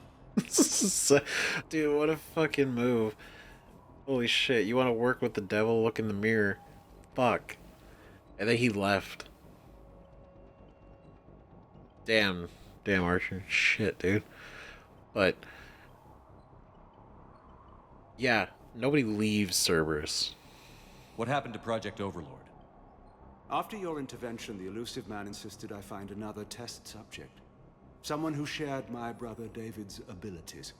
I couldn't bear the thought of reliving the nightmare, so I destroyed all of my research. Overlord is no more. Ooh. Yeah, that probably pissed off the Elusive Man too. Shit. Honestly, I respect that he was willing to go that far. Destroyed all of his research, everything he worked towards, all of it, just done. I have to go. And I'm not even going to pretend it was good to see you again. I understand. But Commander, thank you for saving David. Both times. I do like how we're still just like, don't you... I'm not happy to see you. But we'll at least fucking saving all your asses here. Because you're all going to be useful. Get the techs from Stockholm Cell to pack their own crates. I need you up here.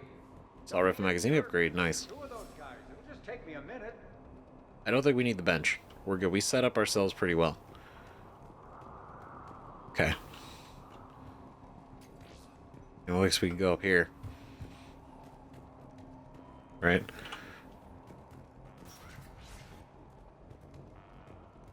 Shit, this is a hell of a place. And make sure those samples from Project Mia get out on the second shuttle. I've already dropped one box. My hands were shaking so hard. We're going to make it. What's the status of the guns? Still waiting. I have my best people on it. How many scientists are here? 43, plus research assistants. Damn. How did you maintain secrecy with that many? When you fear for your life, there's a lot you can do. I thought there was like Bryn, 6. I can't possibly dismantle the genetic amplification components in time. I'm sorry, Dr. Boehner. It's important work, but right now you need to tend to your family. Wait, there are families here? Children? That just upped the ante. God. Holy God. Fucking shit. First off, I'm like, okay, scientists. I'm thinking like literally like maybe like 5, 6, right? Like a handful. I didn't think like literally all of this, not maybe not all, but like a good fucking portion of Cerberus scientists bolted. And then they brought their families. And they're all like, we're gonna run away from this criminal organization. Or we're gonna go hide out. It's gonna be fine. Bring the kids. So these refugees brought everyone with them? Yes. We have about 17 kids here. Partners, spouses, parents. I promised these people refuge. A new life free from Cerberus. I just never imagined the elusive man would... That's what evil counts on. That it's hard for good people to imagine. Yeah. Okay. Everyone left gets out of here alive. Jesus Christ. She's like, I never thought he would have. It's like, that's like his MO, is to do what needs to be done. It's like, I would have never expected that. It's like,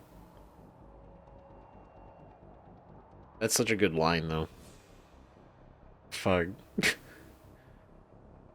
That's what evil counts on. Shit. Can't let that distract us. There's a lot on the line. This escape will have to be carefully executed. I'd hoped. We tried so hard to make sure it wouldn't come to this. What's the news? Can't tell. Only know I can't fix it from here. I'm going to the roof. Cerberus landed a shuttle there a couple minutes ago. You in? Jacob, you're injured. I'll fix the guns. No way. These are my people. I'm going. Just because you survived one suicide mission doesn't mean you get 2. Fine. But I'm gonna talk you through it from here. Cerberus is probably jamming the satellite link. Radio me when you found the controls and I'll give you the override code. Will do. Fair. Yeah, it's like, bro, like, calm the fuck down. Sit down. Let's figure this shit out. Like, stop trying to be, like, that guy. Dr. Cole? Got a moment? Of course. Him dying isn't gonna help anyone. Ooh. What's your relationship with Jacob? We went through a lot together. An old colleague of his introduced us. Through Jacob's eyes, I started to recognize what the elusive man had become. I guess I was so in love with my work that I refused to see the obvious. Its sponsor had become corrupt. I get that. That's why it's important to have good people around you. I don't know what we would have done without him. I mean, I'm glad that he was useful to you guys. What kind of work did you do for Cerberus? Until the elusive man became preoccupied with the collectors, I worked in physics. It was a researcher's paradise. I had access to cutting-edge tech and all the personnel I needed. The elusive man spares no expense for technical perfection. That technical perfection's almost killed me a few times. It also saved your life. Strange to think about, I would imagine. Maybe. But then, life is full of uncomfortable ironies. Isn't everyone's? Fuck. Well planned. You escaped from Cerberus? Tell me about your experiment. How did you get away? I was a loyal senior employee. There's a lot of freedom in that. When our 4th colleague disappeared, we organized and were out the door in days. And until now, Cerberus never suspected you were hiding right under their noses. We honestly thought we had it all figured out. It's humbling. We thought we had it all figured out. I feel like y'all should have really gone a bit further. But also, just I don't know if there's anywhere they could have really run to, like, truly escape. Right? So what's this work of yours that Cerberus wants so badly? It's based on tech gathered from the Collectors. In essence, it involves dissecting Reaper-to-Collector communications. Dr. Horace Armstrong and I were working on a practical human application. An implant of sorts. Once he'd completed his component and moved on to less valuable work, he disappeared. Reaper-to-Collector communications. So is he trying to make Reaper-to-Collector communications? And it probably had nothing to do with really the Collectors, but maybe like reverse engineering that to control the Reapers? Or to communicate with the Reapers? I don't know. What kind of work did you do for Cerberus?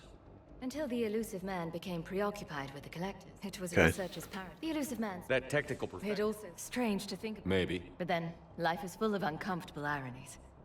Isn't everyone's? Okay, I think we got them all then. Don't you think you put these people in serious danger? They wouldn't have it any other way. Science must never bow to tyranny. We didn't escape just to go into hiding.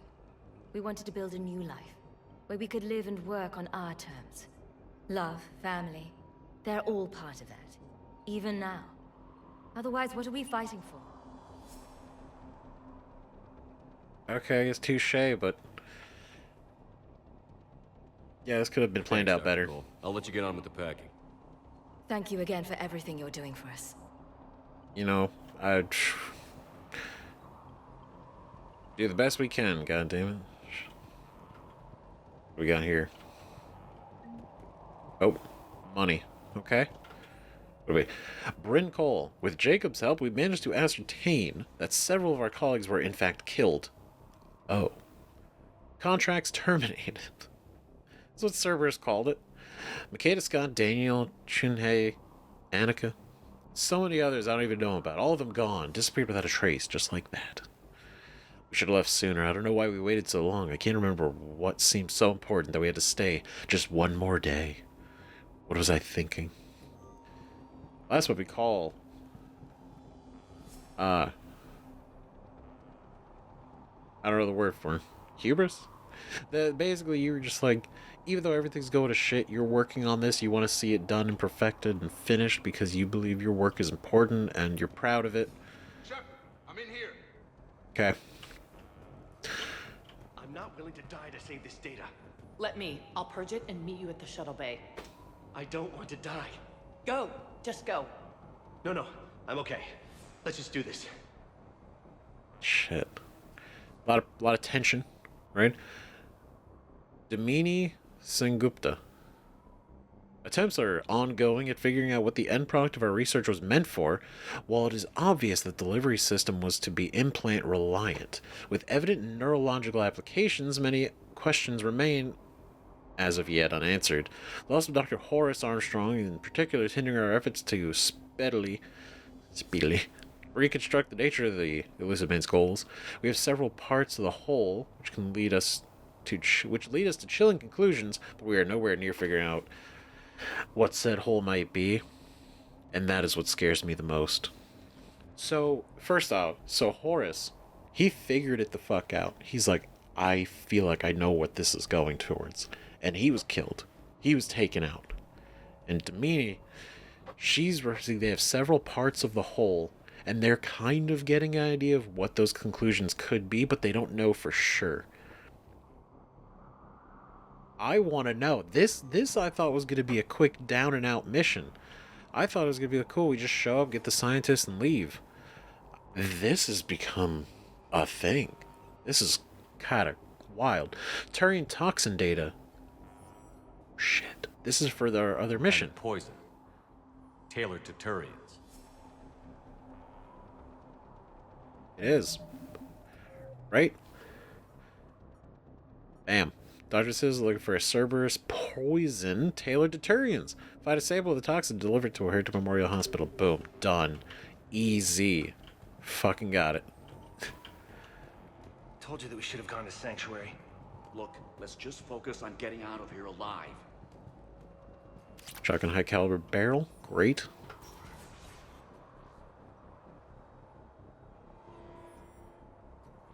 Is this... These civilians had no hope of coming out of this alive. Badly equipped, guns offline. It would have been a massacre. I thought we covered our bases. Shepard, I'm in here.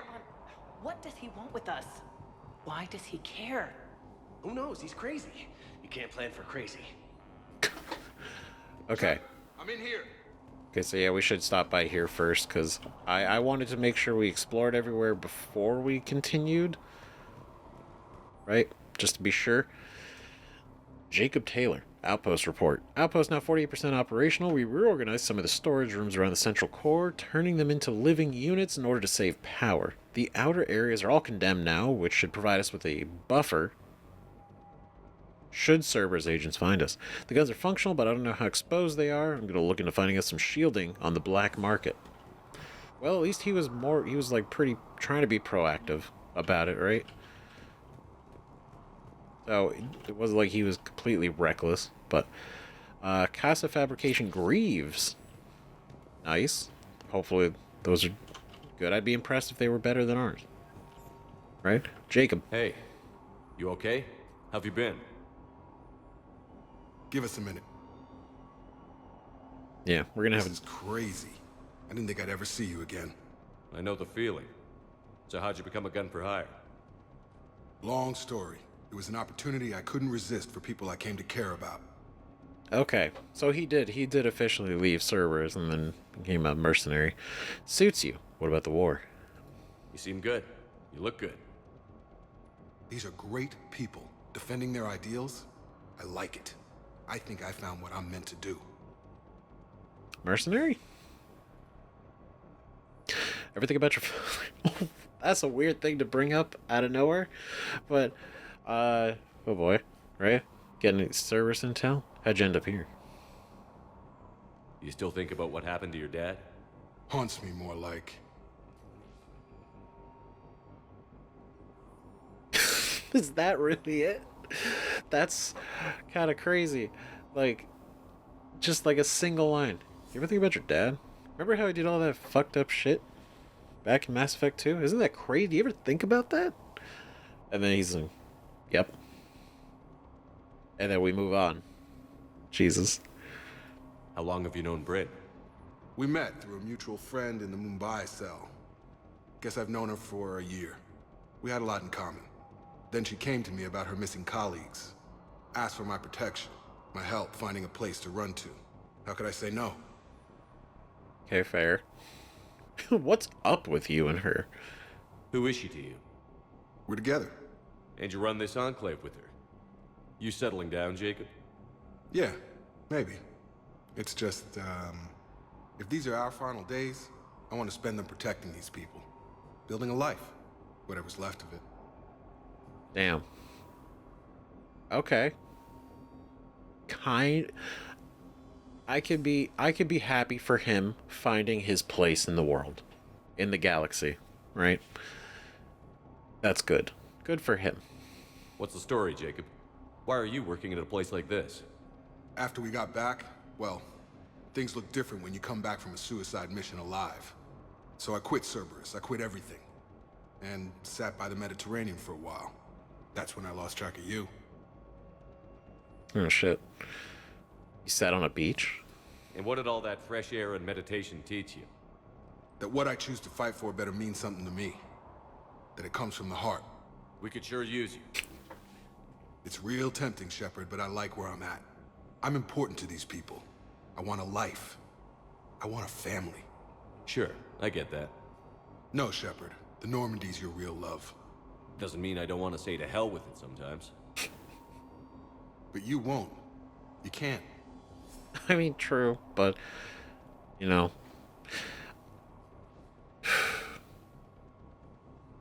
Yeah.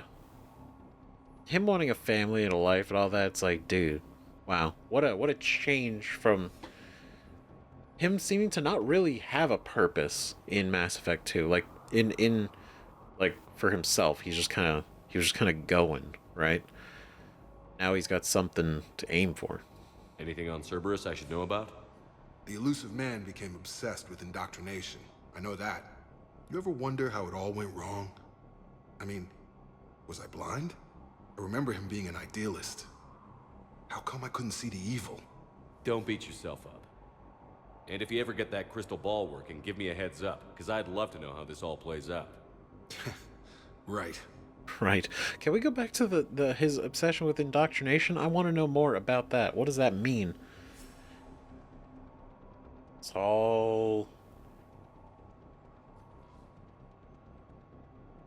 Is he trying to create an implant for indoctrinating? No, we don't know enough. We could speculate on this for far too long. We can't. I should focus on getting these people out of here. You bet. Let's get to it. He became obsessed. That's an interesting word. Obsessed. With indoctrination. If Jacob says we're going to be all right, I trust him. But my daughter, she's just a baby. Give her an Omni tool. It's good. Alright. But, here's the thing. Interesting that he's obsessed with indoctrination and then wants to create... And part of the components is creating a neurological device? What could that really mean? M6 Carnifex. I don't plan on changing it for any of us, so that's fine. We're good. I like what we have. Ah, shit. Okay, well, we're gonna have to destroy the pylon. So let's go and... Okay, and then I'm gonna take this and Singularity. We're gonna put that up there, because I do not have that. Oh. Oh. Okay. Excellent. Good shit. Oh. Oh. Where are you? There you are. Sweet. Good shit. Okay.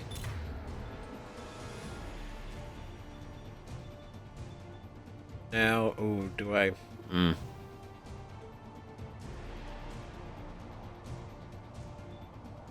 swap at the Griggs? Only because I do want to try this out and see, like, how good Carnage really would be. Of course you got Smoke.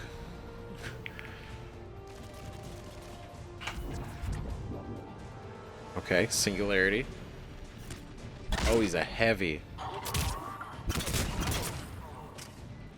Shit. To find the satellite tower. Yep.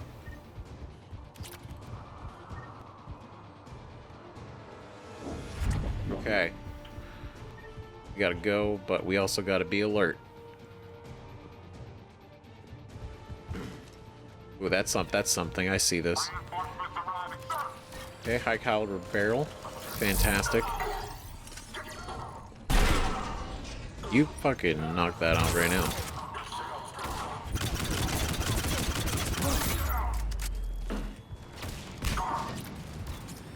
Whoa. Okay. Shit.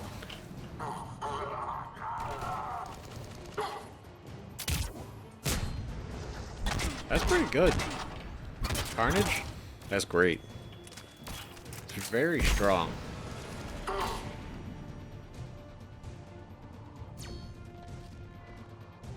Okay, is there anything over here?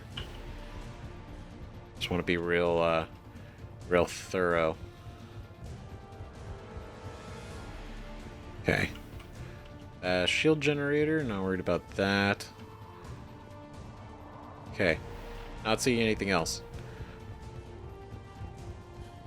Right, nothing over here. Shield generator also. Great, we continue on. Medkit. Okay. Telemetry override. Okay, I don't see anything else. Jacob, dish should be back online now. Affirmative, but the guns are still down. You'll need to manually activate in our path.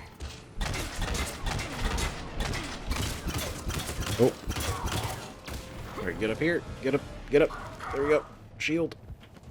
There we go. Okay. Now. Fuck yeah. Okay. Come on. Oh, really? You gonna hide back there? Wow, coward. Doing flips and shit? No.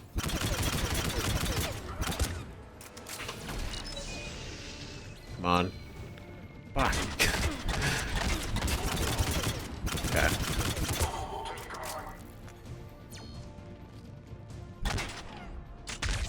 Oh. Idiot. That's what you get. This is honestly, like, the sheer speed that this sniper rifle fires is... It's so good. It is really hard to think about going back to a slower one. Okay. I guess we probably should push through, right? They're probably gonna keep coming. We gotta make progress. We can't be squatting the whole time. Alright, we gotta be a little aggressive.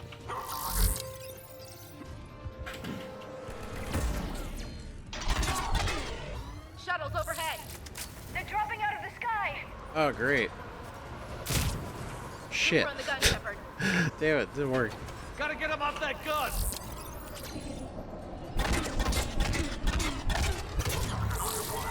Move up. Keep low and find cover. Yep.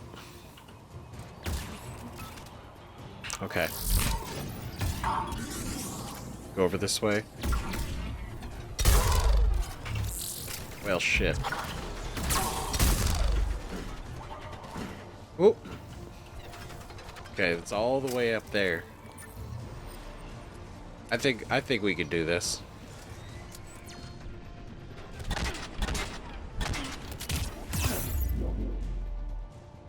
Does that work? I kind of did, a little bit. Actually, that's not too bad.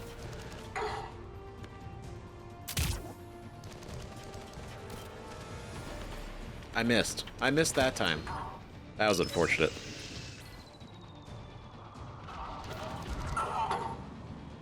It's burning. Is he still there? Yeah, just to be sure. Alright, I think he's good. And by good, I mean done. Okay, cool. Good shit. Hell yeah. Great job, team.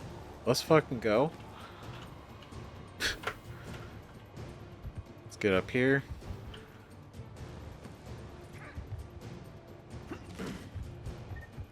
Alright, is there anyone else? Med kit? Okay. Ooh, is this stuff? Oh, it's just ammo. Okay. No, we're good. I think there's anybody else. We have to get up there and activate those AA guns manually. We peppered him real good. Sniper rifle piercing mod. Cool shit. Alright guys, you hold it down, I'll be doing this. Alright. Oh. Come on. Ugh.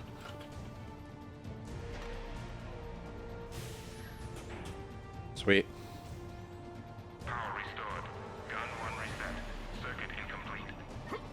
The other gun is still down. Damn Let's it. get over there.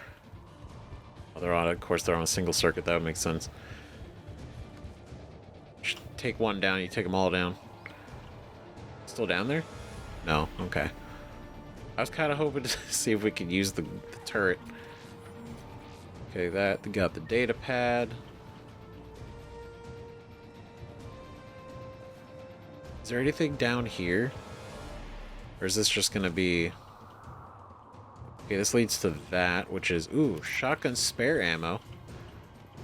Glad I came down here. Just in case, right? Alright, activate the guns. Wait, no. Get off the cover. Watch, Shepard. What? Okay, one of us has to make these repairs. Oh, shit. Who? Liara or Ashley? Who would be... Liara's like hella smart, but is she like... you know what? Ashley, this is your chance. Ashley, you do the repairs. On it. Stay focused, Liara. Just you and me. Yep, Ashley, this is your chance.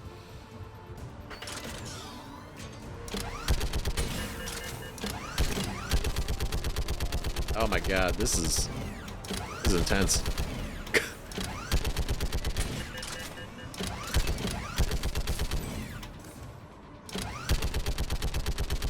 Oh really? You brought the fucking phantoms here? How are the repairs coming? Almost there. God damn. It's very burst fire.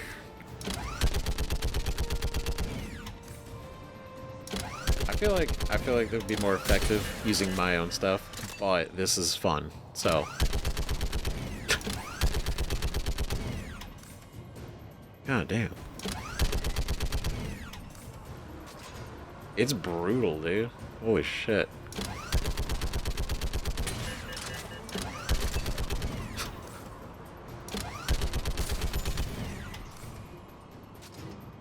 They really just... They just die.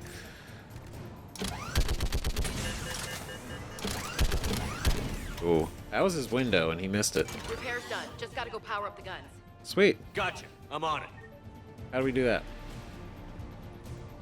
Oh, I figured she would have just done it, but... Power restored. Circuit reset. Guns operational. Great. Shepard, AA guns are back online. Hell yeah. Copy that. Let's get these people out of here. Oh, see, this is a good idea I went down there first. Because it just does the fade out. Okay, the guns are already picking Cerberus ships out of the sky. Where are we at? On track. First shuttle is already loaded with everyone under 16. Commander, when should we leave? What's our best chance for survival? Jacob, what do you think? Are we ready? Almost. We could go now. There's no do-overs here. Agreed. We get one shot. And we don't want to leave anything behind that could strengthen the elusive man's cause. Your call. Oh, fuck. Oh, God. I feel like the worst thing we could do is rush. The worst thing we could do is try to get the hell out of here too quickly. Like, here's the thing. If he's watching, they're coming in and they see, oh, the guns just got on. If I was them, I would think that these guys are so confident now, they got the guns on, that they're going to try to go for it. Right? That's going to be the window. And so I would just exploit that moment. So waiting... Wait for my go. You can begin the evacuation from the command terminal. Great. Got it.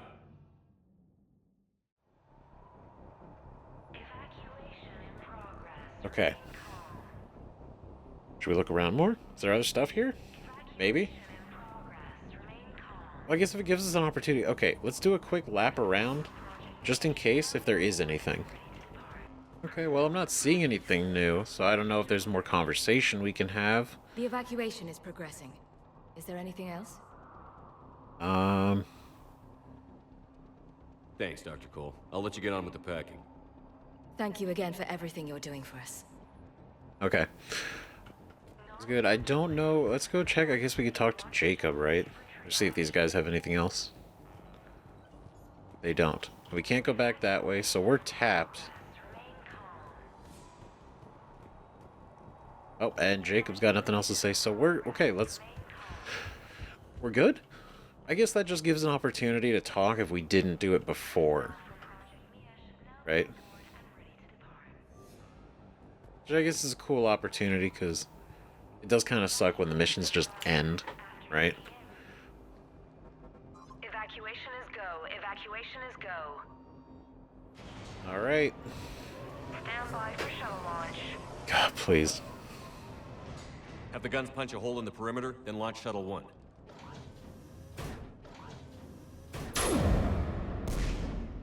Oh, fuck. Damn, those are effective. Shuttle 1 is away. This feels like Hoth, right? Like where they're trying to like. All right, everyone here, head to the shuttle bay and. Suicide fighter took out one of the guns. Cerberus troops are... Wow. Get those people out of here. They really just had some dude fly into the gun. Holy shit. Man, y'all fucked up.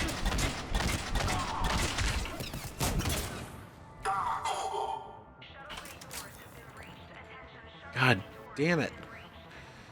Of course. Shuttles are loaded. We need you at the landing area to make sure they get away. Would have been too easy.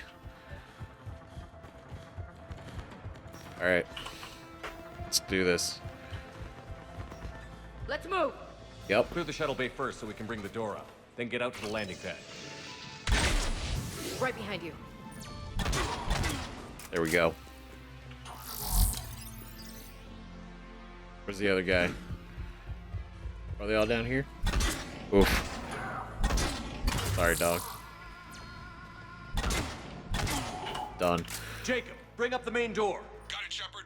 Will do. Okay, let's get these people out of here. Here we go.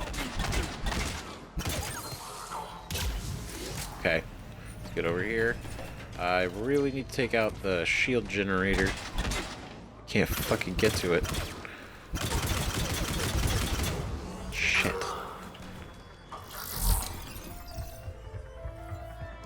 Okay. Oh, you know what? I'm gonna go right here.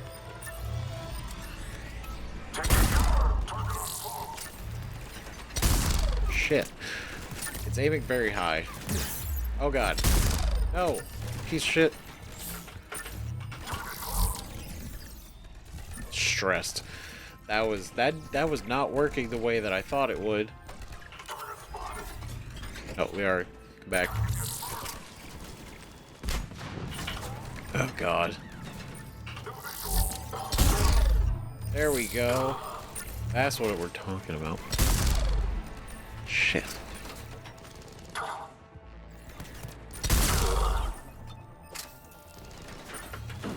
Ooh. Okay.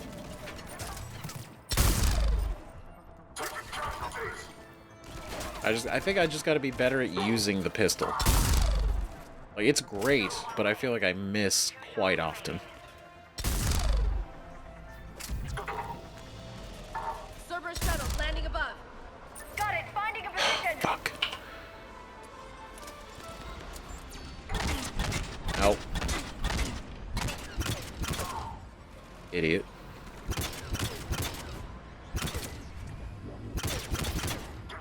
Shit. Okay, they're all coming in now.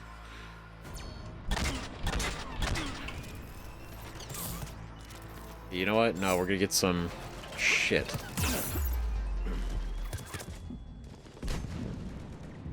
We're gonna get some tactical repositioning, and some freezing ammo.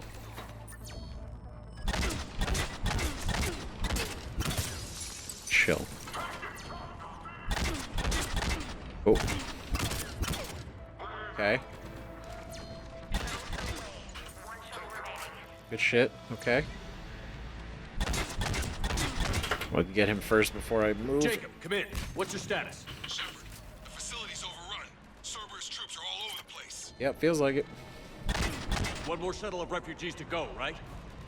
Affirmative. Ooh, We got foolish. it. Just need to hold them a little longer.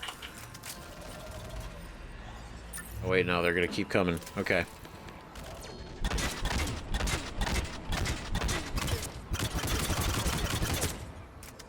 Okay, now it's just the fucking Phantom. Shit, where is he? Okay.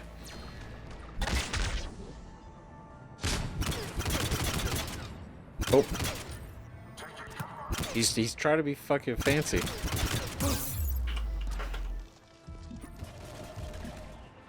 Okay. Okay. Focus. shit.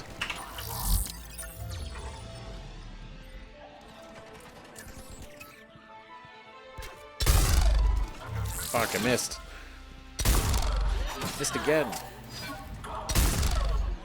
God, no! I was honestly really wild watching her get stabbed and it actually being what kills her. That's crazy. Like the animation. Jacob, okay. hang tight. We'll clear you a landing zone.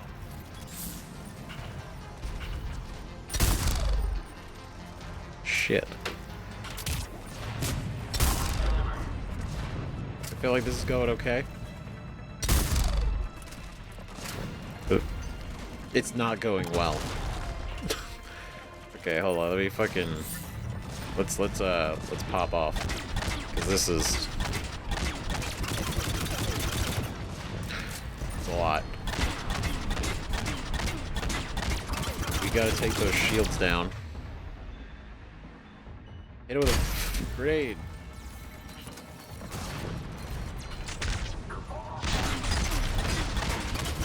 Okay, now we can switch to freeze. Take out that armor.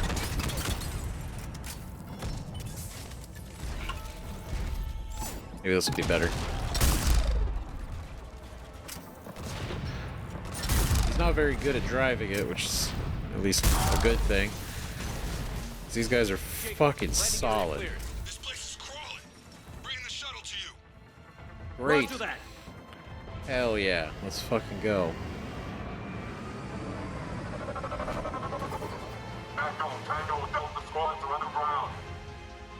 And still not enough. Oh shit. What? Can we go? That's bad. Oh my god.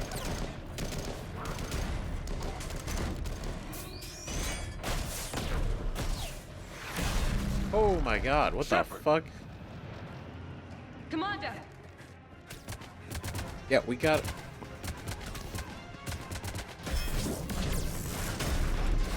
Okay, that was actually pretty good.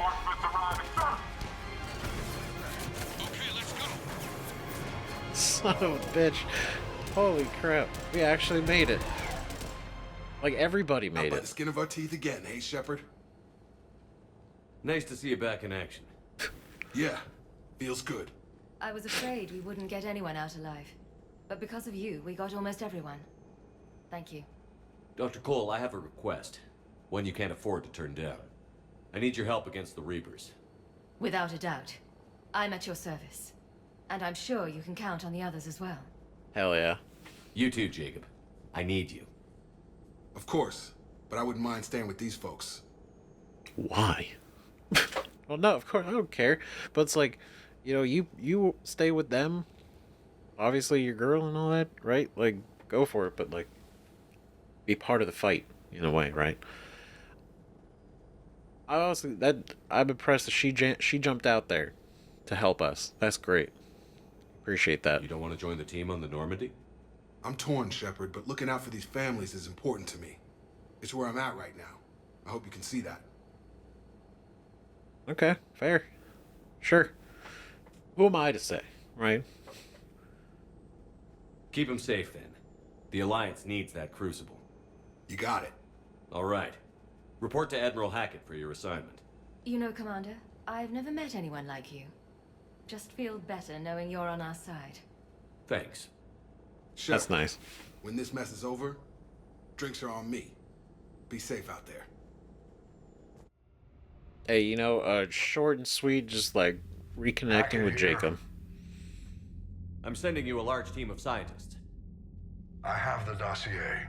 They're all Cerberus defectors. Keep them safe. Will do, and I'll put them straight to work on the Crucible. Jacob Taylor is with them and is already working to find a place for the families. He'll be a valuable asset as well. Snagging Dr. Cole from the elusive man is a coup.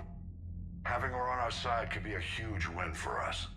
The sooner we can get the Crucible finished, the better I'll feel. I'm with you. Shepard out.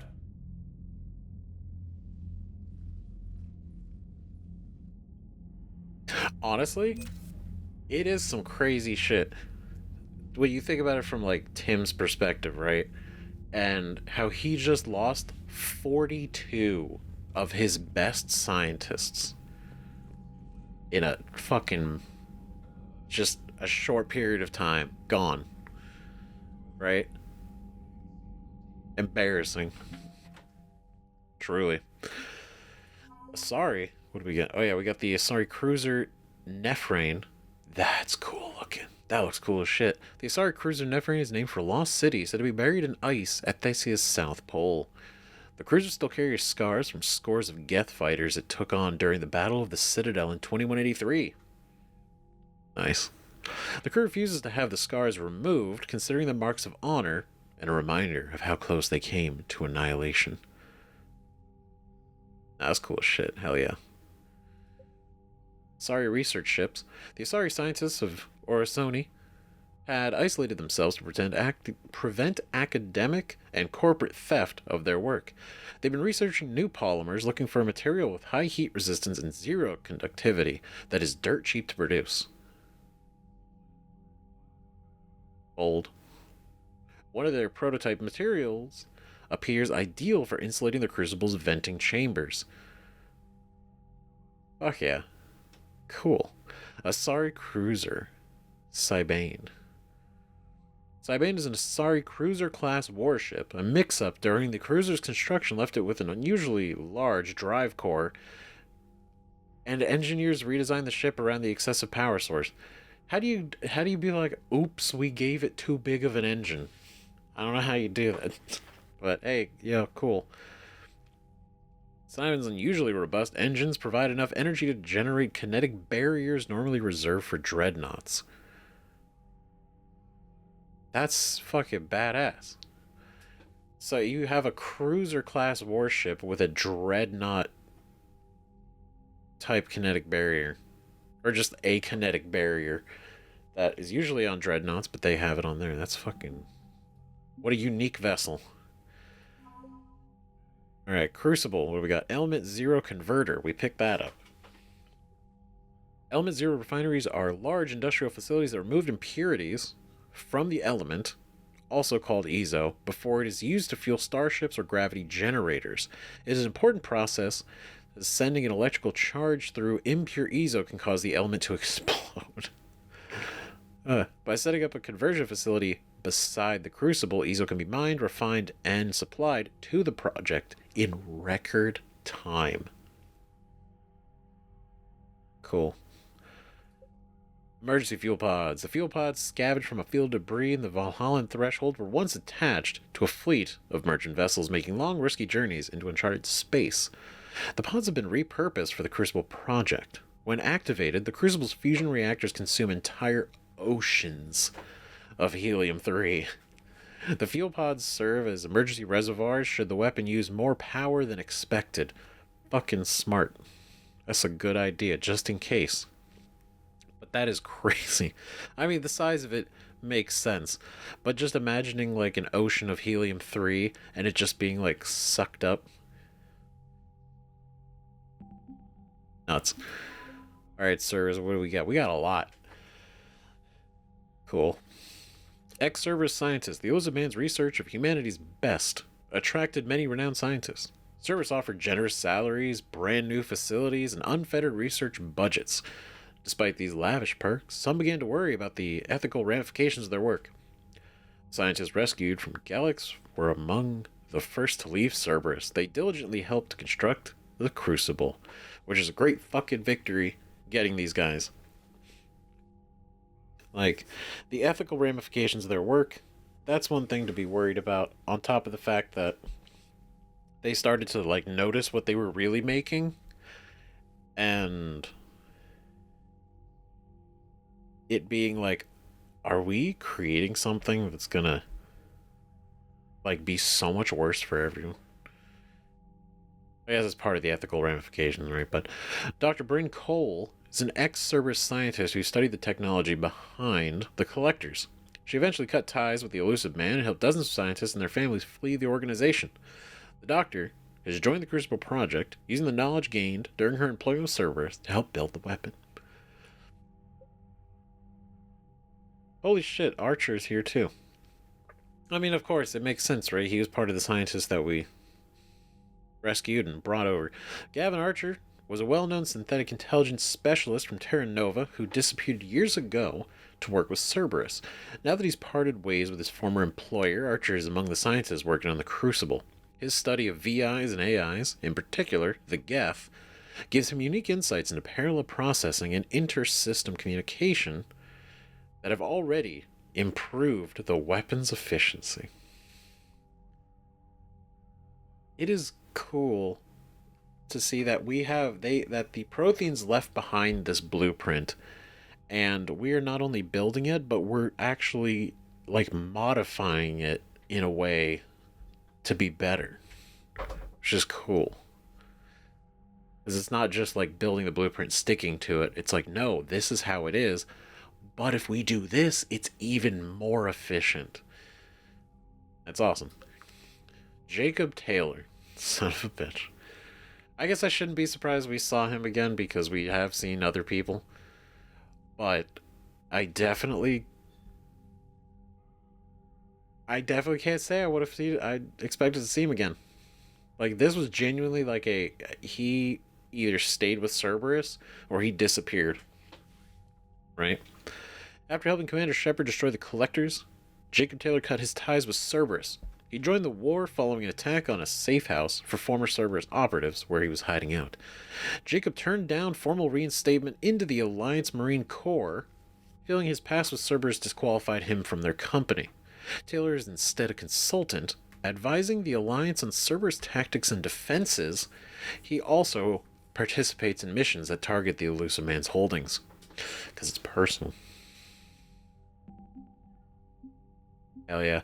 But we broke over 4,000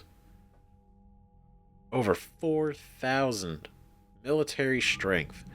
We are phenomenal right now. It is exceptional how much we have set ourselves up since the beginning. Since this all started. You're more sympathetic to someone joining Cerberus. You've never been big on aliens. Yeah, I enlisted to kick ass just like everyone else. But I need a better reason than it has scales to go kill somebody.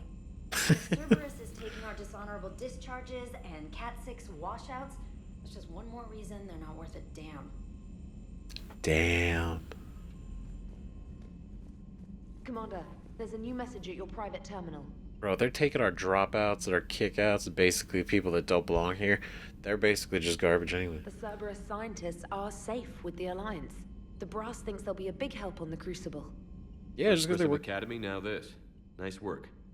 You know how fighter pilots put those little stamp things under their cockpits for each kill? I'm thinking of getting one by the galaxy map every time I analyze the crap out of some data. You're turning into a regular Marine.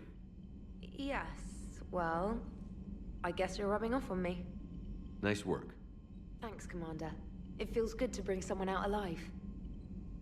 Honestly, that was a hell of a catch, Traynor. Fucking incredible. Glad she's here. Commander? Yep. How many messages we got? Oh, visiting the Citadel, getting away from work, take a break, found something. Memorial. Interesting. We're gonna have to check those out next time because we got to do what we usually do now. Go around, follow up with a number of people, and then we'll read our emails, then feed the fish, then we're gonna go probably back to the Citadel to turn in a bunch of the stuff that we have that needs to be turned in. In particular, we got the Turian poison now.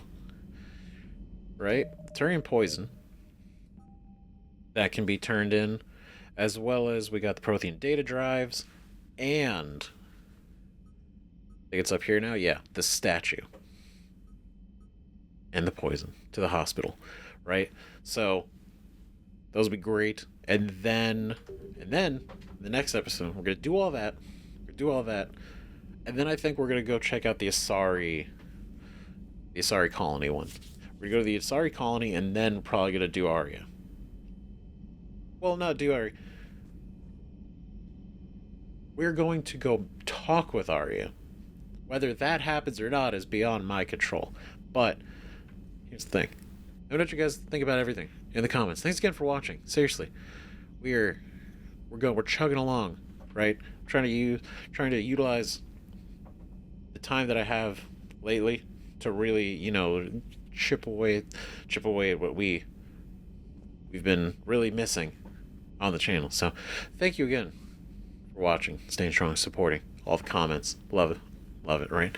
So see you guys in the next video, whatever that is. Bye bye.